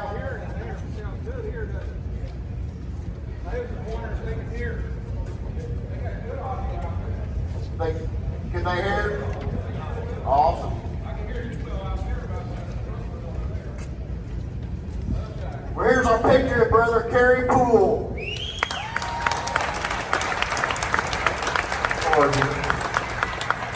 My name is Kerry Polk from Southern Indiana, and I had been asked to speak here. However, and I was like, okay, but I was asked to bring a new word that had not been spoken at the Convoy before, to bring something new. And so I got something for all the folks in the Convoy, Trucker G's, Hazmat, new for you. I was asked to come up with a new word, and I didn't, but a new word was given to me. But I want to speak to something that y'all experience every day, you kind of spoke to, but just before we get to the new word, it is roller coaster. You know the last couple of years how we've been on this roller coaster. And we got all pumped up, people got pumped up on elections, and we go through these roller coasters, what's going on in our world, and then now the Convoy has been a microcosm of that. You know, we saw in Canada how we all got pumped up, and then we saw how the police came in and just you down. Then we saw the People's Convoy come from California headed across the United States, and we're like, yeah, we're up, we're going up. Get to Hagerstown, go around, and they had you locked out. They had the exits blocked. Wouldn't let you off. We're citizens of the country. Y'all citizens of the country weren't allowed down to where your government's at to speak. And we were home watching it. We're down, and we're like, wow, is this worth it? You know, is it worth it? It's just this roller coaster. You know, and everybody's experienced roller coasters. You experience them in your life. And so we know the roller coasters, and you come into a greeting like you had yesterday. I mean, it was so loud we couldn't even speak. And you know the food and hospitality we put on y'all, and you've heard it, you've had it all across. Then you go pulling out of here, and you're like, where's the people? Where's the convoy that's 1,000 miles long? Where's the 1%? Where's the million that's going? And you know, you start questioning if it's worth it or something. So I just want to I'll talk a little bit. The new word is righteous anger. It was given to me in a sermon Wednesday. So I'm going to speak to it in reference to Department of Defense. Known people, be they in the transportation industry, the medical industry, IT industry, that have lost their jobs because of mandates.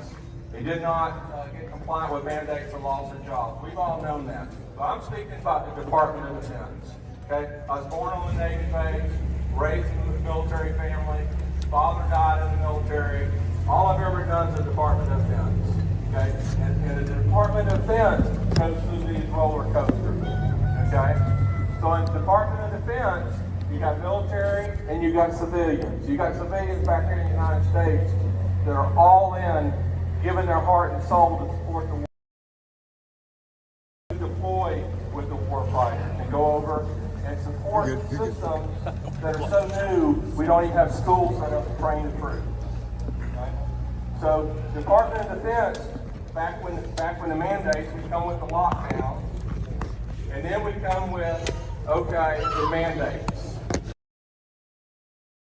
So we don't get strike and get taken off, but we had mandates, and we had people who, you know, it first started on that roller coaster, and we were hearing Spanish flu and millions of people dying. We were afraid and had this fear and did the lockdowns, and we had a little bit of time to start researching and start asking questions. Well, I'm not so sure that I want to be compliant with this mandate this time, but it didn't matter. And the active duty military, they come in, the active duty military, and said, if you don't get compliant with the mandate, then you're going to get punished. You're going to get dishonorable discharge. You're going to get kicked out of service. And I would see case after case. I'd be on conference calls. So this is the Navy base here in Indiana doesn't have a lot of military there. It's mostly civilians, but we're on the phone with them, and we're our big source of information for military was on con calls I was doing at Liberty Counsel. Liberty Counsel is a law or a nonprofit organization that's representing people's freedoms in the Supreme Court. They've already been up to the Supreme Court quite a bit since this has all come up. But listen to their con calls, and there would be military people, male, female, that have been in the service. 19 years in the military is tough. Afghanistan, Iraq, they could be Navy SEALs, they could be Canadian. A lot of them were just on the ground, door to door, Marines going down the street, military out dodging bullets, Navy SEALs, award-winning medal winners. They were heroes. Then all of a sudden, boom, they're zeros. They're having their pay taken away from them. They're getting dishonorably discharged. You don't get any veterans benefits. They could have been in the service 19 years, 20 years, they could retire on a decent retirement and yank from them.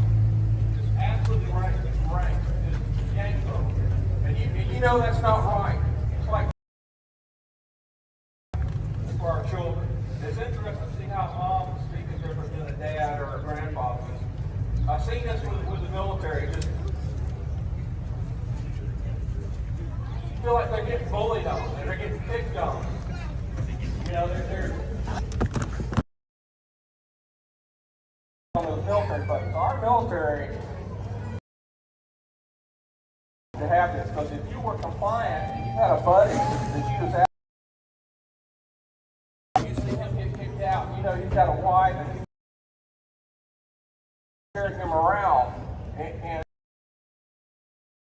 his team is morale.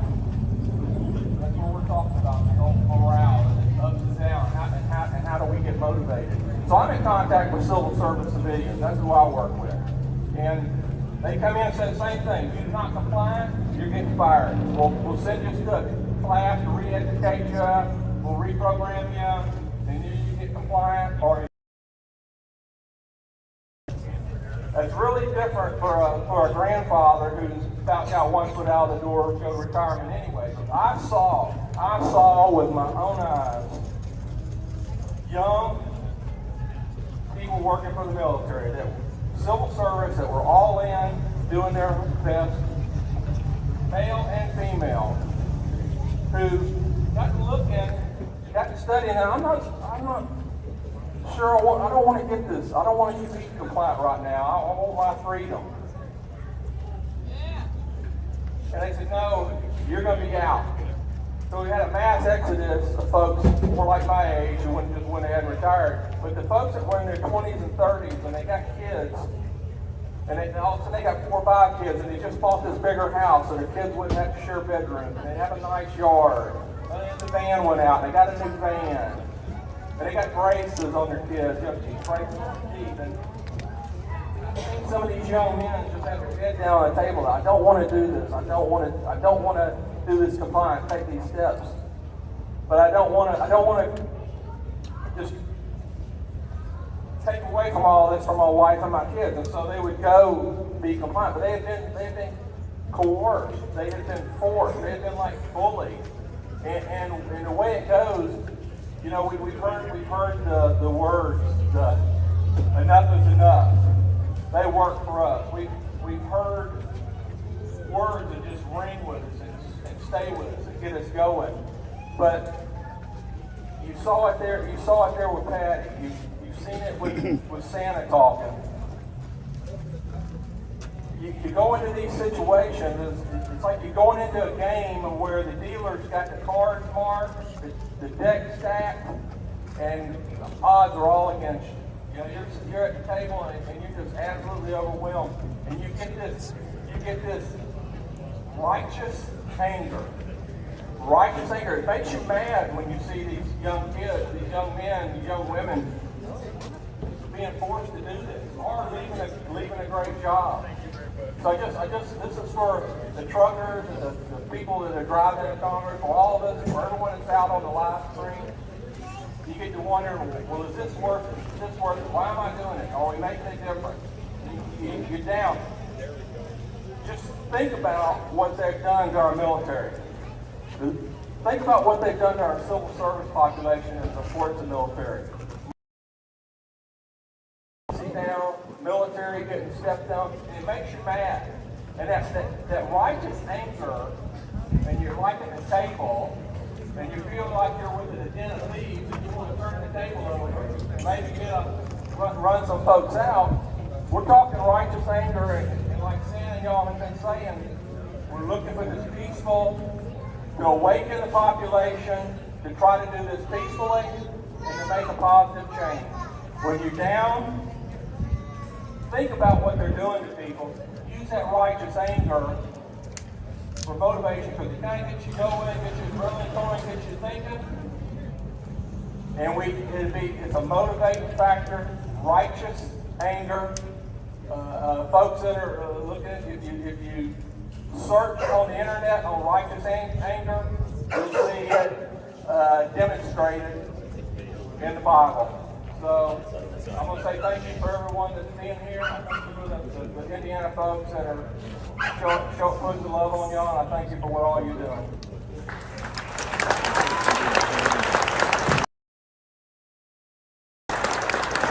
One more thing. So I was sitting out in the parking lot this morning and write a little speech, give me some talking points. I wouldn't forget something. I showed Shaq. I think I showed Saturday my piece of paper is blank.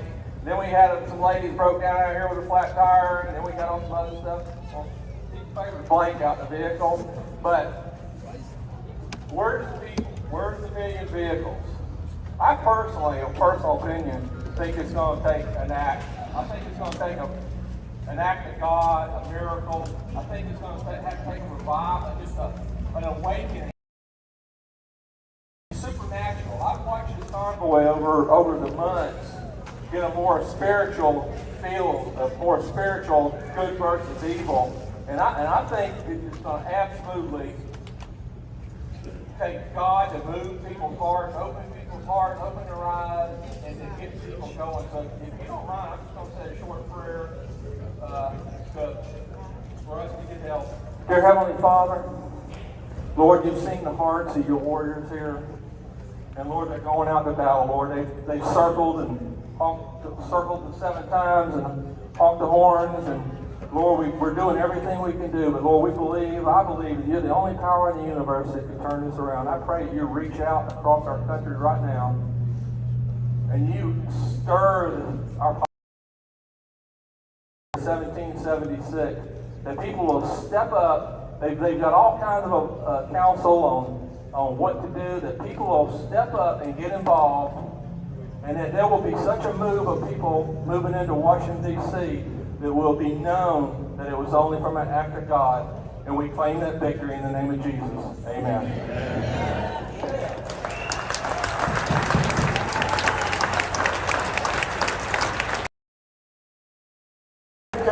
And here with Indiana, the People's Convoy, Official Indiana, I got to give a shout out to our very own live streamer, Jay Lynn, on YouTube and also on Rumble. It's Jay Lynn. So Fry TV now, let's deep fryer if you're restreaming. So we've got a lady here with us that's from the Hoosiers for Medical Liberty. Her name is Ashley Grogg. Let's welcome Ashley.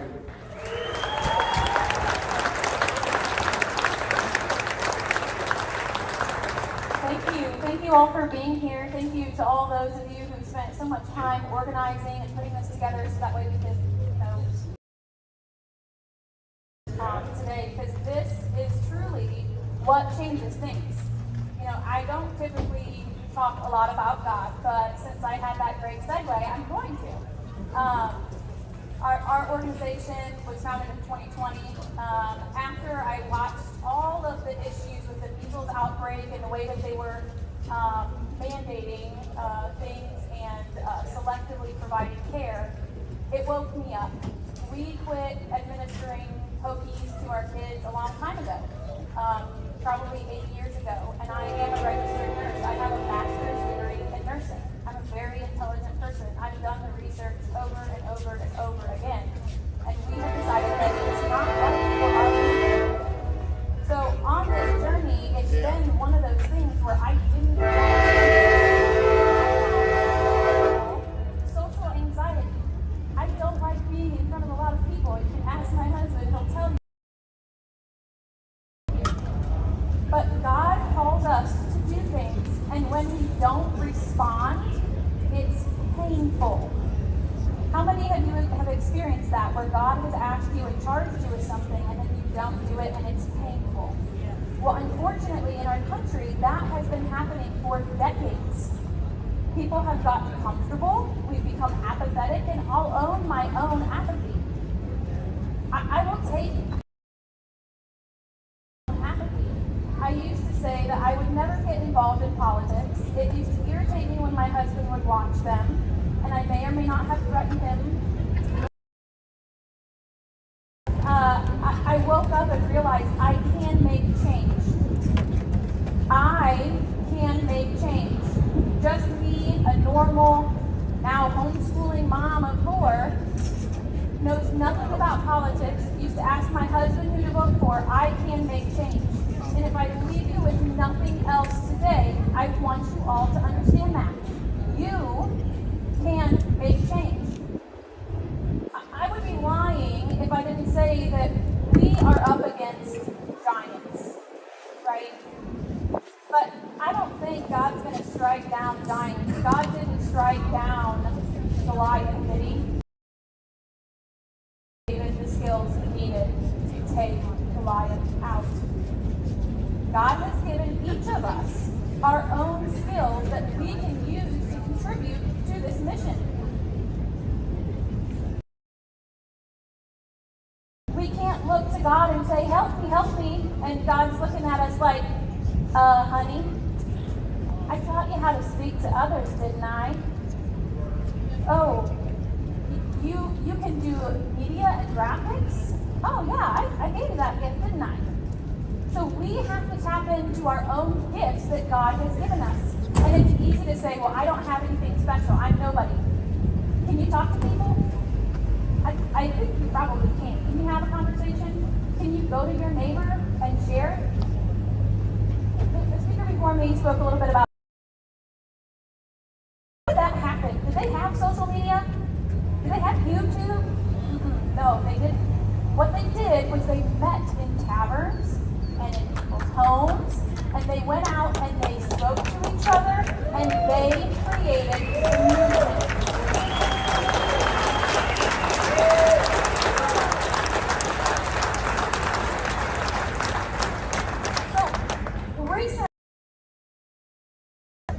And I think that's part of some of the frustration for all of you guys that are in this convoy, because there's stuff taken away from you, right? Change your game plan. Maybe that's not going to be a popular thing to say, but obviously God meant for me to say it because this is not in my notes. Change, please don't egg me. Change your game plan. If you're not getting anywhere with what you're doing, so look at the approach that you're taking. If you want somebody to talk through that with you, call me up. I'm more than happy. I'm not guaranteeing I'm going to have the answers, but when we work together, we can absolutely push forward and move forward. Recently in the media, we've seen Department of Homeland Security's Disinformation Governance Committee or whatever and spoken out against that, and they're trying to stop that. That's great. That's exactly what needed to happen. So do we need to spend time on that? We need to watch it. We need to make sure it doesn't go any further. We need to make sure those AGs stand by their word and do what they're saying that they're going to do. That's called accountability. And I believe that's, yeah. So we watch that. But do we need to fret and worry about it? Do we need to make a big stink about it? No. They know we're watching. They know we're acting. And they know we've started to learn how our government works. Check. About this part is in my notes. We've seen about in the EU. This is something I do want to warn you guys out, and I want you to be listening and watching, because the CDC paid millions of dollars to track phones during the pandemic to make sure that people were abiding by the restrictions, right? So they're putting into place these things for like the green pass over in other countries. And so we have to be watching, and we have to be learning, and we have to be investigating these things. One thing that I see on the horizon is a distraction. One of the big concerns is the treatment of children recently, right? We've seen the way that they are poorly treated. And I'm trying to avoid any keywords, so you can fill in the blanks. But in the EU, they are starting to monitor private messaging apps to monitor for child abuse. So they're and usurp your liberties. We have to be monitoring for this. I'm not saying go freak out and say that this is happening in the US, but we need to be mindful as these distractions are coming up. The next thing is that the US has not signed on to that. It's a big thing. It's scary. It makes me worry that they're going to try to push in this global agenda. We can't have that, right? So what do we do? These are the questions we have to ask ourselves. What do we do about these things? How can we stop this? Is there anyone in this room that can go stop that treaty? I don't think so.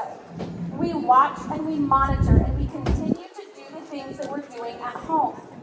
The next thing that's a really big issue is the International Regulations Commission amendments. There's like 5 different amendments, and it's talking about increasing the WHO's ability. And this was presented by our own government, by the HHS, Health and Human Services, presented this globalist agenda to the WHO. Does this scare the daylights out of me? Absolutely. Absolutely.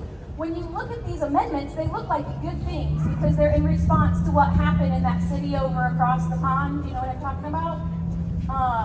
Where that whole thing started.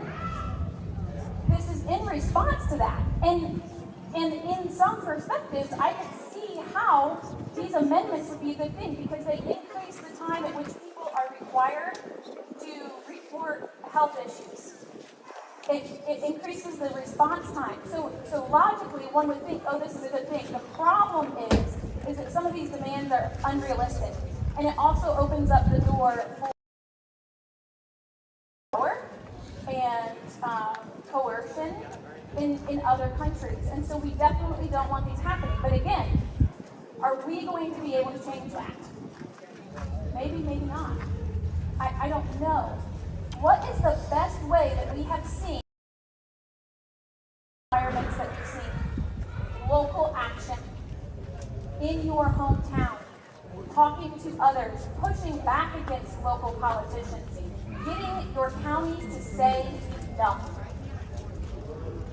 Right? Enough.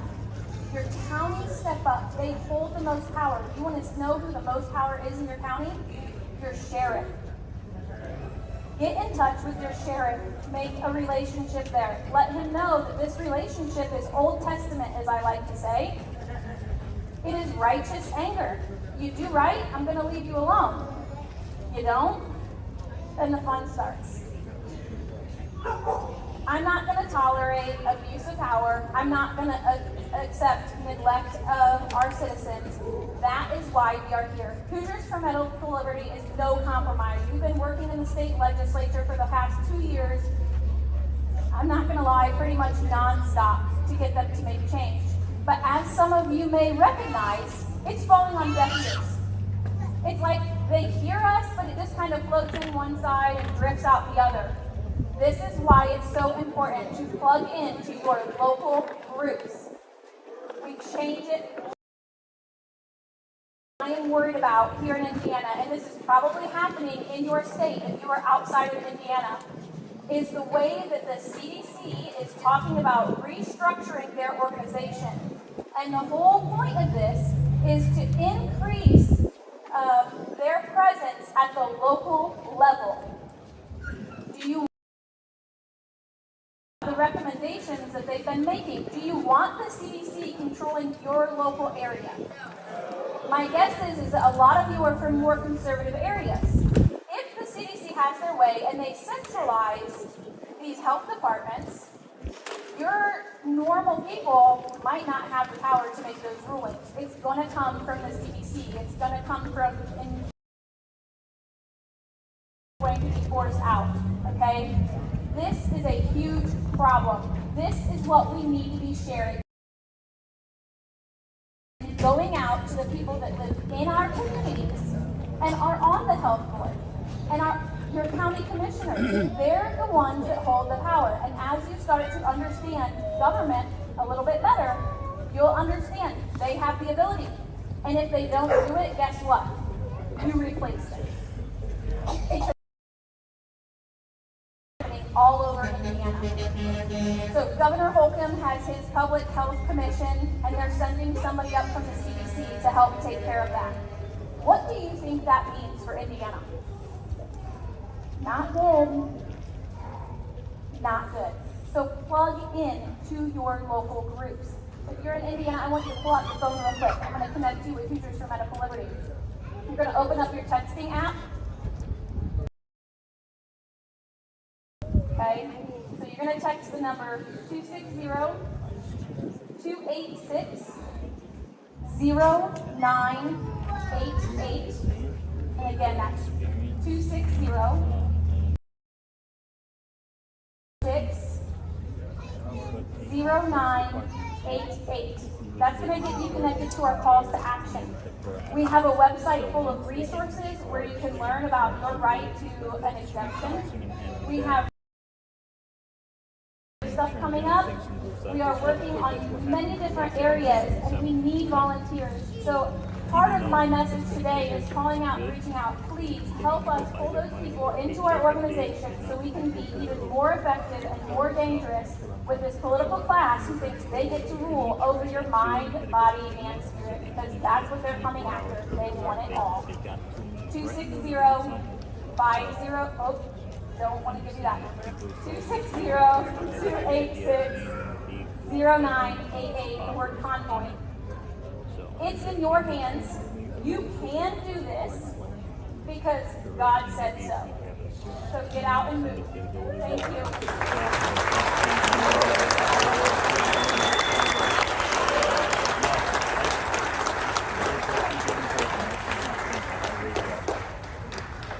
Thank you, Ashley, for that great message for medical liberty. And we're very grateful for her to join us today. And we're grateful for our next speaker, who this is his second time joining us. We convoyed to the state capitol in Indianapolis, and Pastor John Schrock, he's with the John Birch Society, joined us on April 30th when we did that. Rallied and protested at the state capitol. So I'll let John come up here and explain what the John Birch Society is all about and listen to his message. So welcome, John.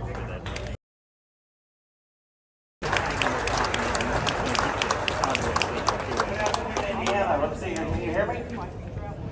Perfect. Well, it sounds like a Biden rally. Can you hear me? There we go. That's nice. Thank you. You know, I was thinking about Nahum chapter 1 and verse number 7. The Bible says, "The Lord is good, a strong, and he knoweth them that trust in him." How many of you would say that right now our country is in trouble? There's something not right. When we think about that problem, we think about that trouble. It didn't start in 2020. That may be when we saw it come to full fruition. We saw an election get stolen. We saw a pandemic come about. How many of you think that COVID just kind of pushed just a little bit too far? You're like, it was a disease, but they went and grabbed a lot of my liberties. Is that you? I'm glad amongst a bunch of friends, because according to the national government, you all are a bunch of domestic terrorists because you believe that COVID wasn't real. But one of the things that I want you to think about is the power of what you can do. Back in 1800s in Switzerland County, Indiana, an Indiana farmer was almost done with his day of plowing, and a friend came by and reminded him that he needed to go and vote. He left his plow, he left his horse with the friend, and he ran into town, and he was mere minutes before the polls closed, and he went and cast a vote. His vote was the one vote that was necessary in order to elect a state senator. That state senator in the coming years was the one vote necessary to go and there was a retirement of a senator from Indiana, and then Senator Hannigan was elected by that one state senator by one vote. It was Senator Hannigan that went in and Texas, I don't think I could. state in the United States. The power of Indiana. One person getting involved, you becoming involved, you trusting in God in a day of trouble, you going to the Lord in prayer, you going and being activated, as Ashley was talking about so eloquently. It is up to you. All of us would say we want less government. We want to be left alone. But if we want left alone, if we want less government, we must take the responsibility that comes with it. Here in 2023, when 2023 legislative session comes up, we're already forecasting of what's going to be happening in the Indiana State Legislature. As Ashley said, was that your sheriff is a very important position. Would it shock you if I were to tell you that the state of Indiana is looking at making the sheriff's office an appointed position instead of an elected position? The responsibility, they're more than looking at it. They've already taken it to conference, they've already done the survey, and they're trying to plant the seeds throughout the counties here in the state of Indiana, the 92 counties, in order to take away your constitutional sheriff. The power of that position is absolutely immense. If you don't stand up for your sheriff, shame on you and go become a used car salesman. Don't call yourself a patriot. Hit the road, Jack, and don't come back. Because that position is what is standing between us and the coming tyranny.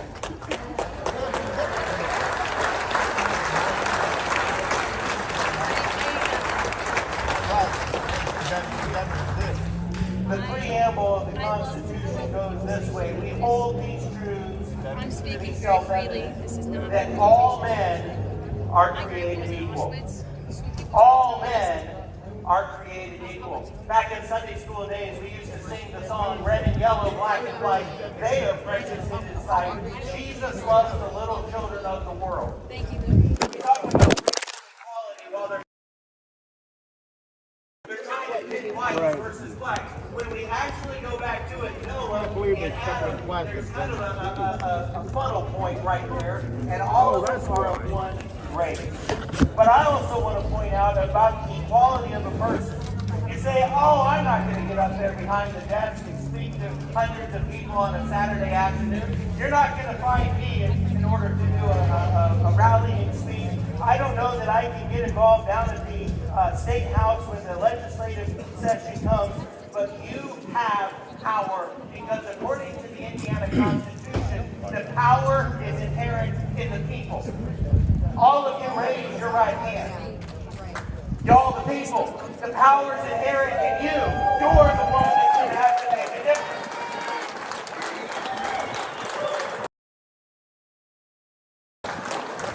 This is where it gets a little sticky. For those of us that are joining us today on live stream, for they that say that's listening in on our cell phones, it says, according to our Constitution, that to secure these rights, governments are instituted among men, deriving their just powers with the consent of the governed. If you say no,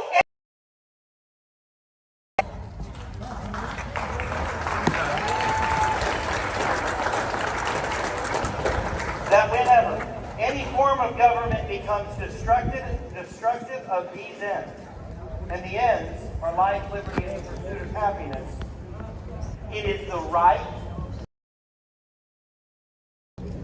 to alter or to abolish and to institute new government, laying its foundation on such principles and organizing its powers in such form as to them shall seem most likely to affect their safety. I want to take you on a history tour just really quickly. In May of 1865, actually today, May 14th, 1865. Battle of Palmetto Ranch near Brownsville, Texas. The final engagement of the American Civil War. And there was a private there, John Jefferson Williams.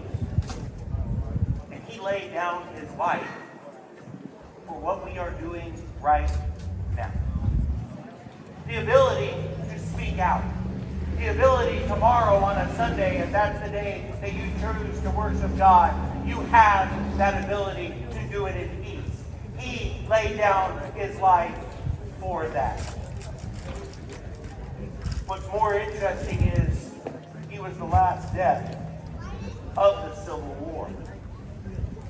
Maybe even more interesting, he was a young man from Red Key, Indiana, there in Jay County, just northeast of Muncie. There's a lot of evil that has come out of Indiana. If you're not familiar with the Kinsey Institute, please go to the radicalpulpit.com, RADICALPULPIT, radicalpulpit.com, and you will find some facts that you will wish you did not know. They molested children for 24 hours to find out how many O's that they could have. A 4-year-old for 24 hours. That is despicable and debauchery. But can I tell you, I sense among us today, there's men and women. There's some that have shirts. I pointed out to, I was standing over there for a few minutes and I saw a man with a shirt with Trump on it. It said one for Biden and one for Kamala. Thought it was kind of interesting. Nice shirt. Then I saw what we need is more John Jefferson Williams. A nondescript individual, if you wouldn't have known him if I hadn't brought his name up to you. And you're a nondescript individual, very possibly. But you can make the difference. You being involved, you starting a chapter of the John Birch Society and meeting on a monthly basis in order to become informed, you knowing about what's happening in how many of you knew that they spent $500,000 to unseat a fellow Republican? How many of you knew that? The Indiana House Republicans funded $500,000 to unseat arguably the most constitutional, one of the two most constitutional state reps in the history of Indiana. They voted invested against John. That was funded by the Speaker of the House because he's frustrated that they're holding him accountable. That's just another representative. Can you imagine if all of us show up down at the State House and we say,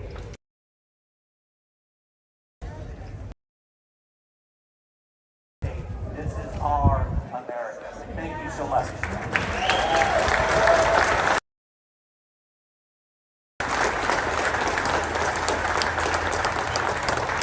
Thanks, John, for that great message, man.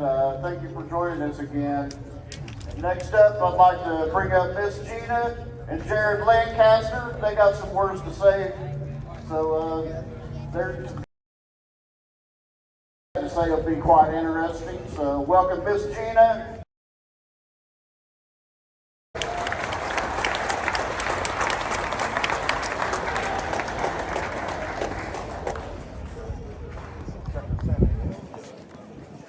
Well, Indiana, way to show up again. guys did a great job. Thank you very much for having us here. We really appreciate it. Honestly, I didn't know that I was going to be up here until last minute yesterday, I'm not going to lie. So I didn't really have any time to prepare anything, so I'm sorry if it's kind of out of whack. But Jared and I met each other at the beginning of this. Originally started out on all of the Telegram pages together with the People's Convoy. We believed in this movement 100%. Unfortunately, that platform failed us. And we left ourselves thinking, what are we going to do from here? We've got all of these people that we know love our country and are willing to stand up. This is about our here we are fighting for it because that's what we're trying to secure, right? Yeah. So I'm not going to let this down. Somebody said go to Facebook. I was like, oh no. That's going to be bad. Within 48 hours, our numbers started climbing. It was ridiculous. As many people said that they don't do Facebook anymore. Then 48 hours, 2.5 thousand stopped growing. Did you know that that's where the numbers stop and they don't have to share your platform for interested people anymore? Numbers never moved after that.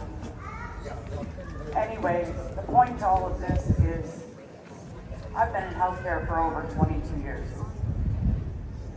When the mandates started coming down, I led a protest out of the company that I worked for, and I took 15 healthcare employees off of the floor. We decided we weren't going to take this. And then they started coming after our children and talking about masks in school and vaccines for school, and it just kept growing and growing. We started hearing these stories about people on transplant lists and what have you, having to have these vaccines. Well, for what? Well, what do we know so far? It's actually been released by them. There's two number one side effects: blood clots and heart conditions, right? Again, where I'm going with this is how I met this man, Jared Lancaster, and he has been instrumental in this fight with us. We rolled out about a week after people did, and people welcomed us into their home with open arms. That says a lot. It's going to take each and every one of us to secure our children's. Jared was the first one in the parking lot at that truck stop. As soon as I pulled in, opened my door for me, reached out, grabbed my hand, and then wrapped his other hand around my back and said, thank you. Looked me straight in the eyes, never met me before, and said, thank you. Thank you for being willing. Now I'm going to let him share his story with you, but I just want y'all to know that unity is what's needed for this. We need to stand up and fight for our children. Pack your bags, it doesn't matter what's in it. Follow this convoy to DC and come help us stop this.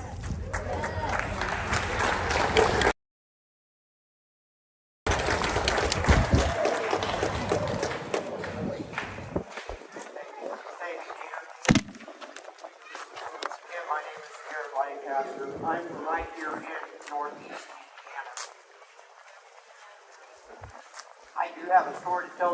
Actually, before I tell my story, everybody that is here with the People's Convoy, all of these organizers, these people are your voice. We need lions. And a lion is not sitting at home on your sofa and clicking the share button. It is getting up, starting a grassroots movement, and doing something. These gentlemen out here in this convoy, these people are leaders of lions. They are going to lead the pride. They are leaders. And thank you each and every one of you. They need a round of applause.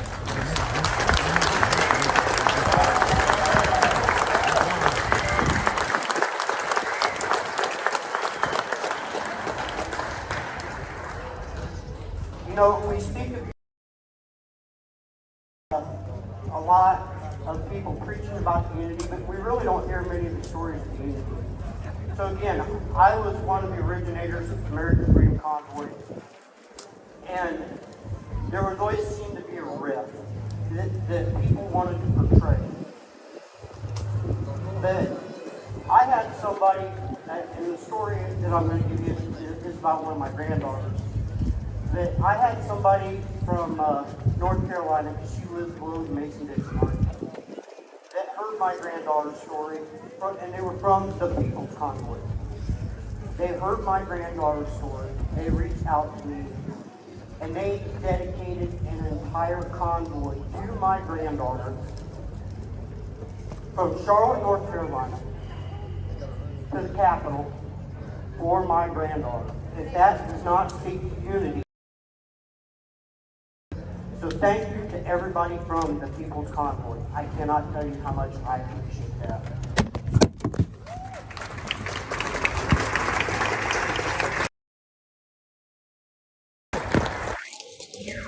So yesterday my youngest granddaughter, her 1-year-old, today is her first birthday party, and I felt that it was more important for me to be here to speak, to tell my story, because what better present could I give her than freedom?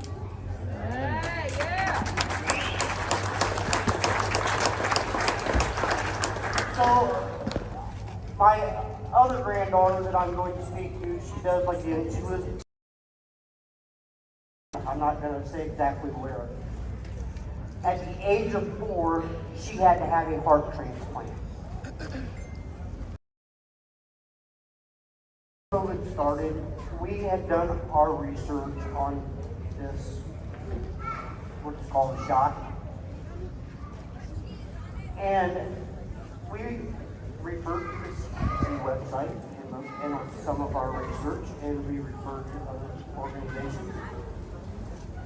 And we was beginning to learn how this worked and what some of the side effects is. Myocarditis. For this to take effect, it has to lower your immune system. A child that has already had a heart transplant, and the heart is frail to begin with. She is on anti-rejection medication, which lowers your immune system. And she goes in for an appointment, and they advise she is in high risk and she should be vaccinated. Our daughter called us, talked to her about it, and she went back and she said, no, absolutely not.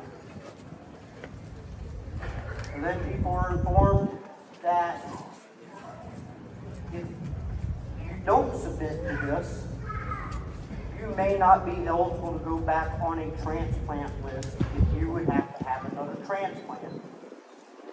Has anybody ever seen the movie The Green Mile? Remember that part where with their love, he killed them with their love? Well, folks, that is exactly what is happening now. They have taken our children and our grandchildren hostage. And they are holding them hostage so we will not raise our voice. It happens. We must stand together, we must hold the line, we must push forward.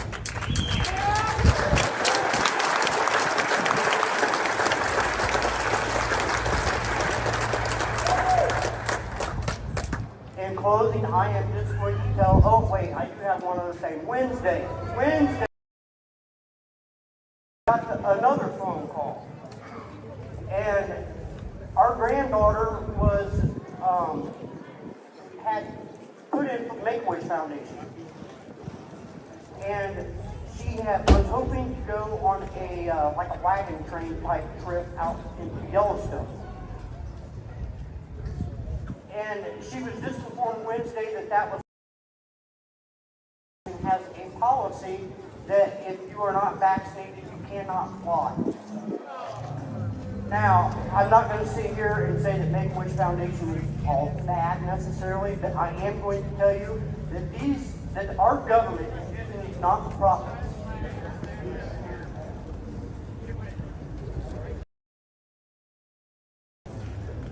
So investigate who you are donating to. And don't just do it blindly, out of the love of your child. Find another way for something else. But do your investigation. In closing, I just want to say one more time, folks. Two different things. Get off your sofa. Stop just clicking share.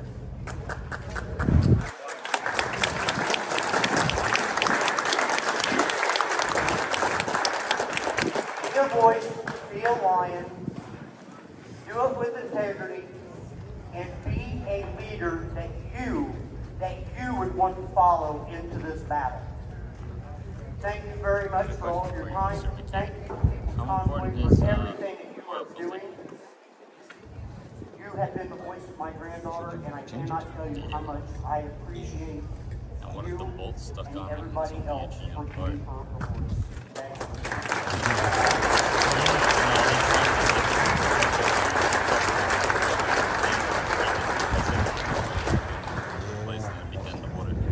Thank you, Jared, and thank you, Gina. I'd like to give a shout out to Sherry that organized all our entertainment today. Organizing all our entertainment.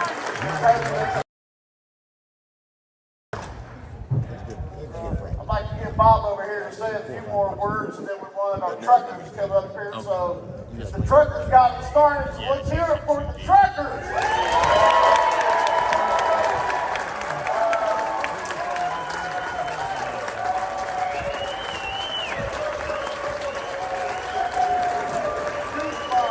People are giving me goosebumps because of all the love. So here's my brother Bob Hayden going to say a few more words.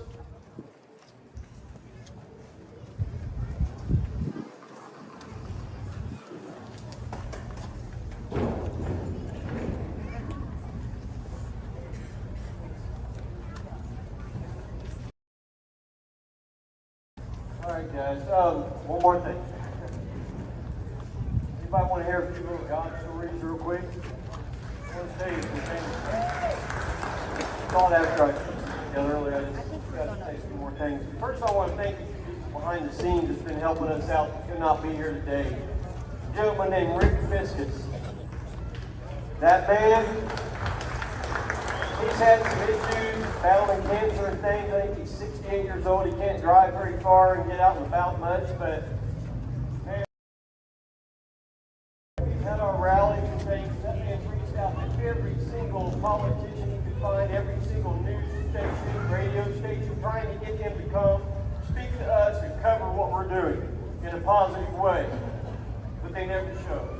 We've had a few good politicians that come to speak. We like to call them statesmen.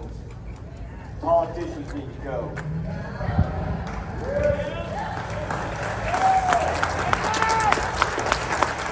Okay, so real quick, like I said, I went to Ashtown, all that, went home, got a call from Santa, decided to help him out, working on this, getting people a little organized. I was at work one day and I heard we were going to have a rally in Indianapolis. Actually, we were going to do the convoy from the rally in Canby, Indiana. And then I heard there was going to be a rally on the same day in Indianapolis. So I started trying to reach out and find out who was organizing that and make contact with them and see if we could kind of work together. Because we were trying to decide whether we were going to be able to take the convoy downtown Indy around the Capitol. Well, I found out I needed to speak to a guy named James Wood. which this gentleman right here, I'd never met before in my life. I called him from work. We had about a 20-minute conversation on the phone, decided what we were going to do, work together.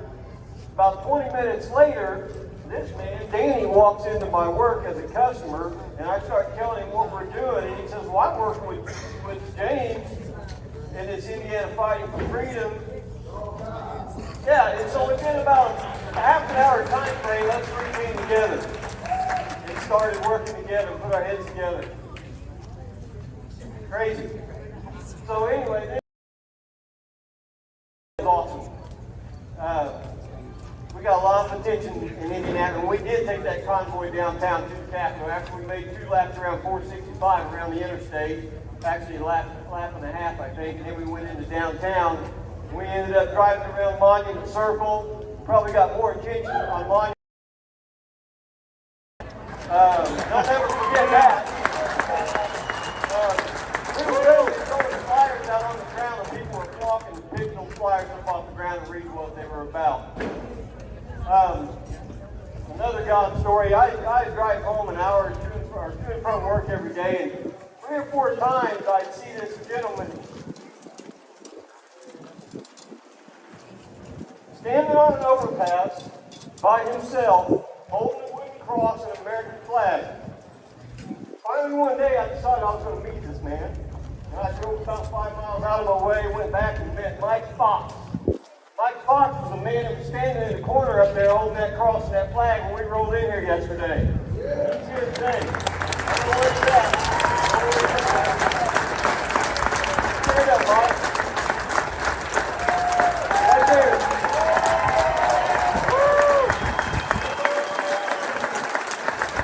And he isn't. That man's in the military, he's an injured vet. Tell me, God, you know. Okay, sorry, brother. Okay, apologize for that, but man, tell me that's not God working. And then we were getting ready to go up to CBS up there in Michigan, and we were kind of organizing and planning that convoy up there. And I was setting up a Zello channel. Actually, I set up this Zello channel before our convoy in Indianapolis so we could all communicate. Most of us didn't run CBs. We only had one trucker show up, which, Bob, where you at? He's here somewhere. And his wife. They were the only truckers who came and ran in our convoy in Indianapolis. We had one biker show up, Mike Price, a good friend of mine I've known for many years, showed up by himself. Bikes there. There's hundreds of bikes here right now. If they just knew what we were about, they would be here. And they're going to be here. That one bike's going to turn into hundreds and thousands eventually. So anyway, we're planning this convoy for Indianapolis and all that. I'm setting up the Zello channel. I put over 70 people on the Zello channel in 2 days. We had what? 500 people to the Facebook page in just a few days, and they're still coming on. So if any of you guys in Indiana here aren't on our Zello channel, get with me and I'll help you through it, get you on so we can use that. That's what we're going to use to communicate when we're doing our convoys and things. It's a great tool for this movement.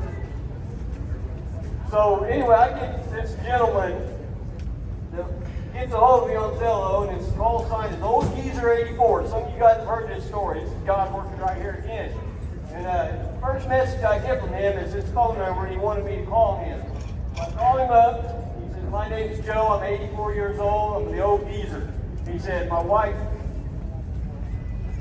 she's pretty much dying of cancer, terminal, fifth stage, whatever, you know. And he said, I would love to be with you guys, but I can't be there. But he said, I want to support you guys, and I want to send you a check. And anyone going up to Michigan, if they need anything, fuel or a car breaks down, I want to help you guys with that.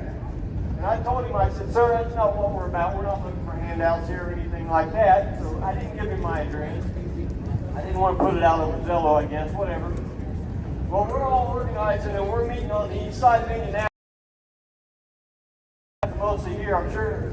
We're standing up in this Menards parking lot, joining up to run up to Michigan. And this old man pulls up in his car. He's out walking. person. He gets me to the side, he takes my hand and hands me a wad of cash. He said, I want you to take this money and I want you to use it for whatever you guys need going to Michigan. So anyway, he said a little prayer and the man left. He gave us $500 cash. And I had a gentleman that on the Zello channel that just came back to California, was running with you guys. You guys probably know him.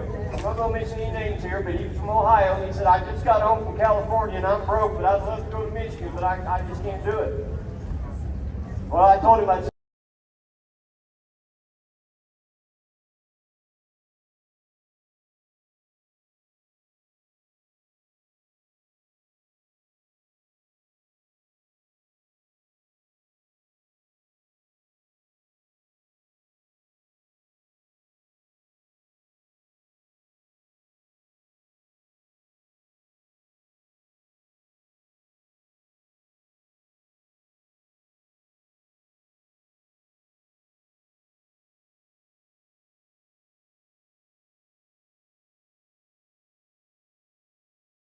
freedom. So, there's a gentleman standing next to him. I didn't want the little boy to come out into traffic, so I motioned the guy to come over and I handed him the boy. You told him to buy his mother something very special for Mother's Day tomorrow. And you know,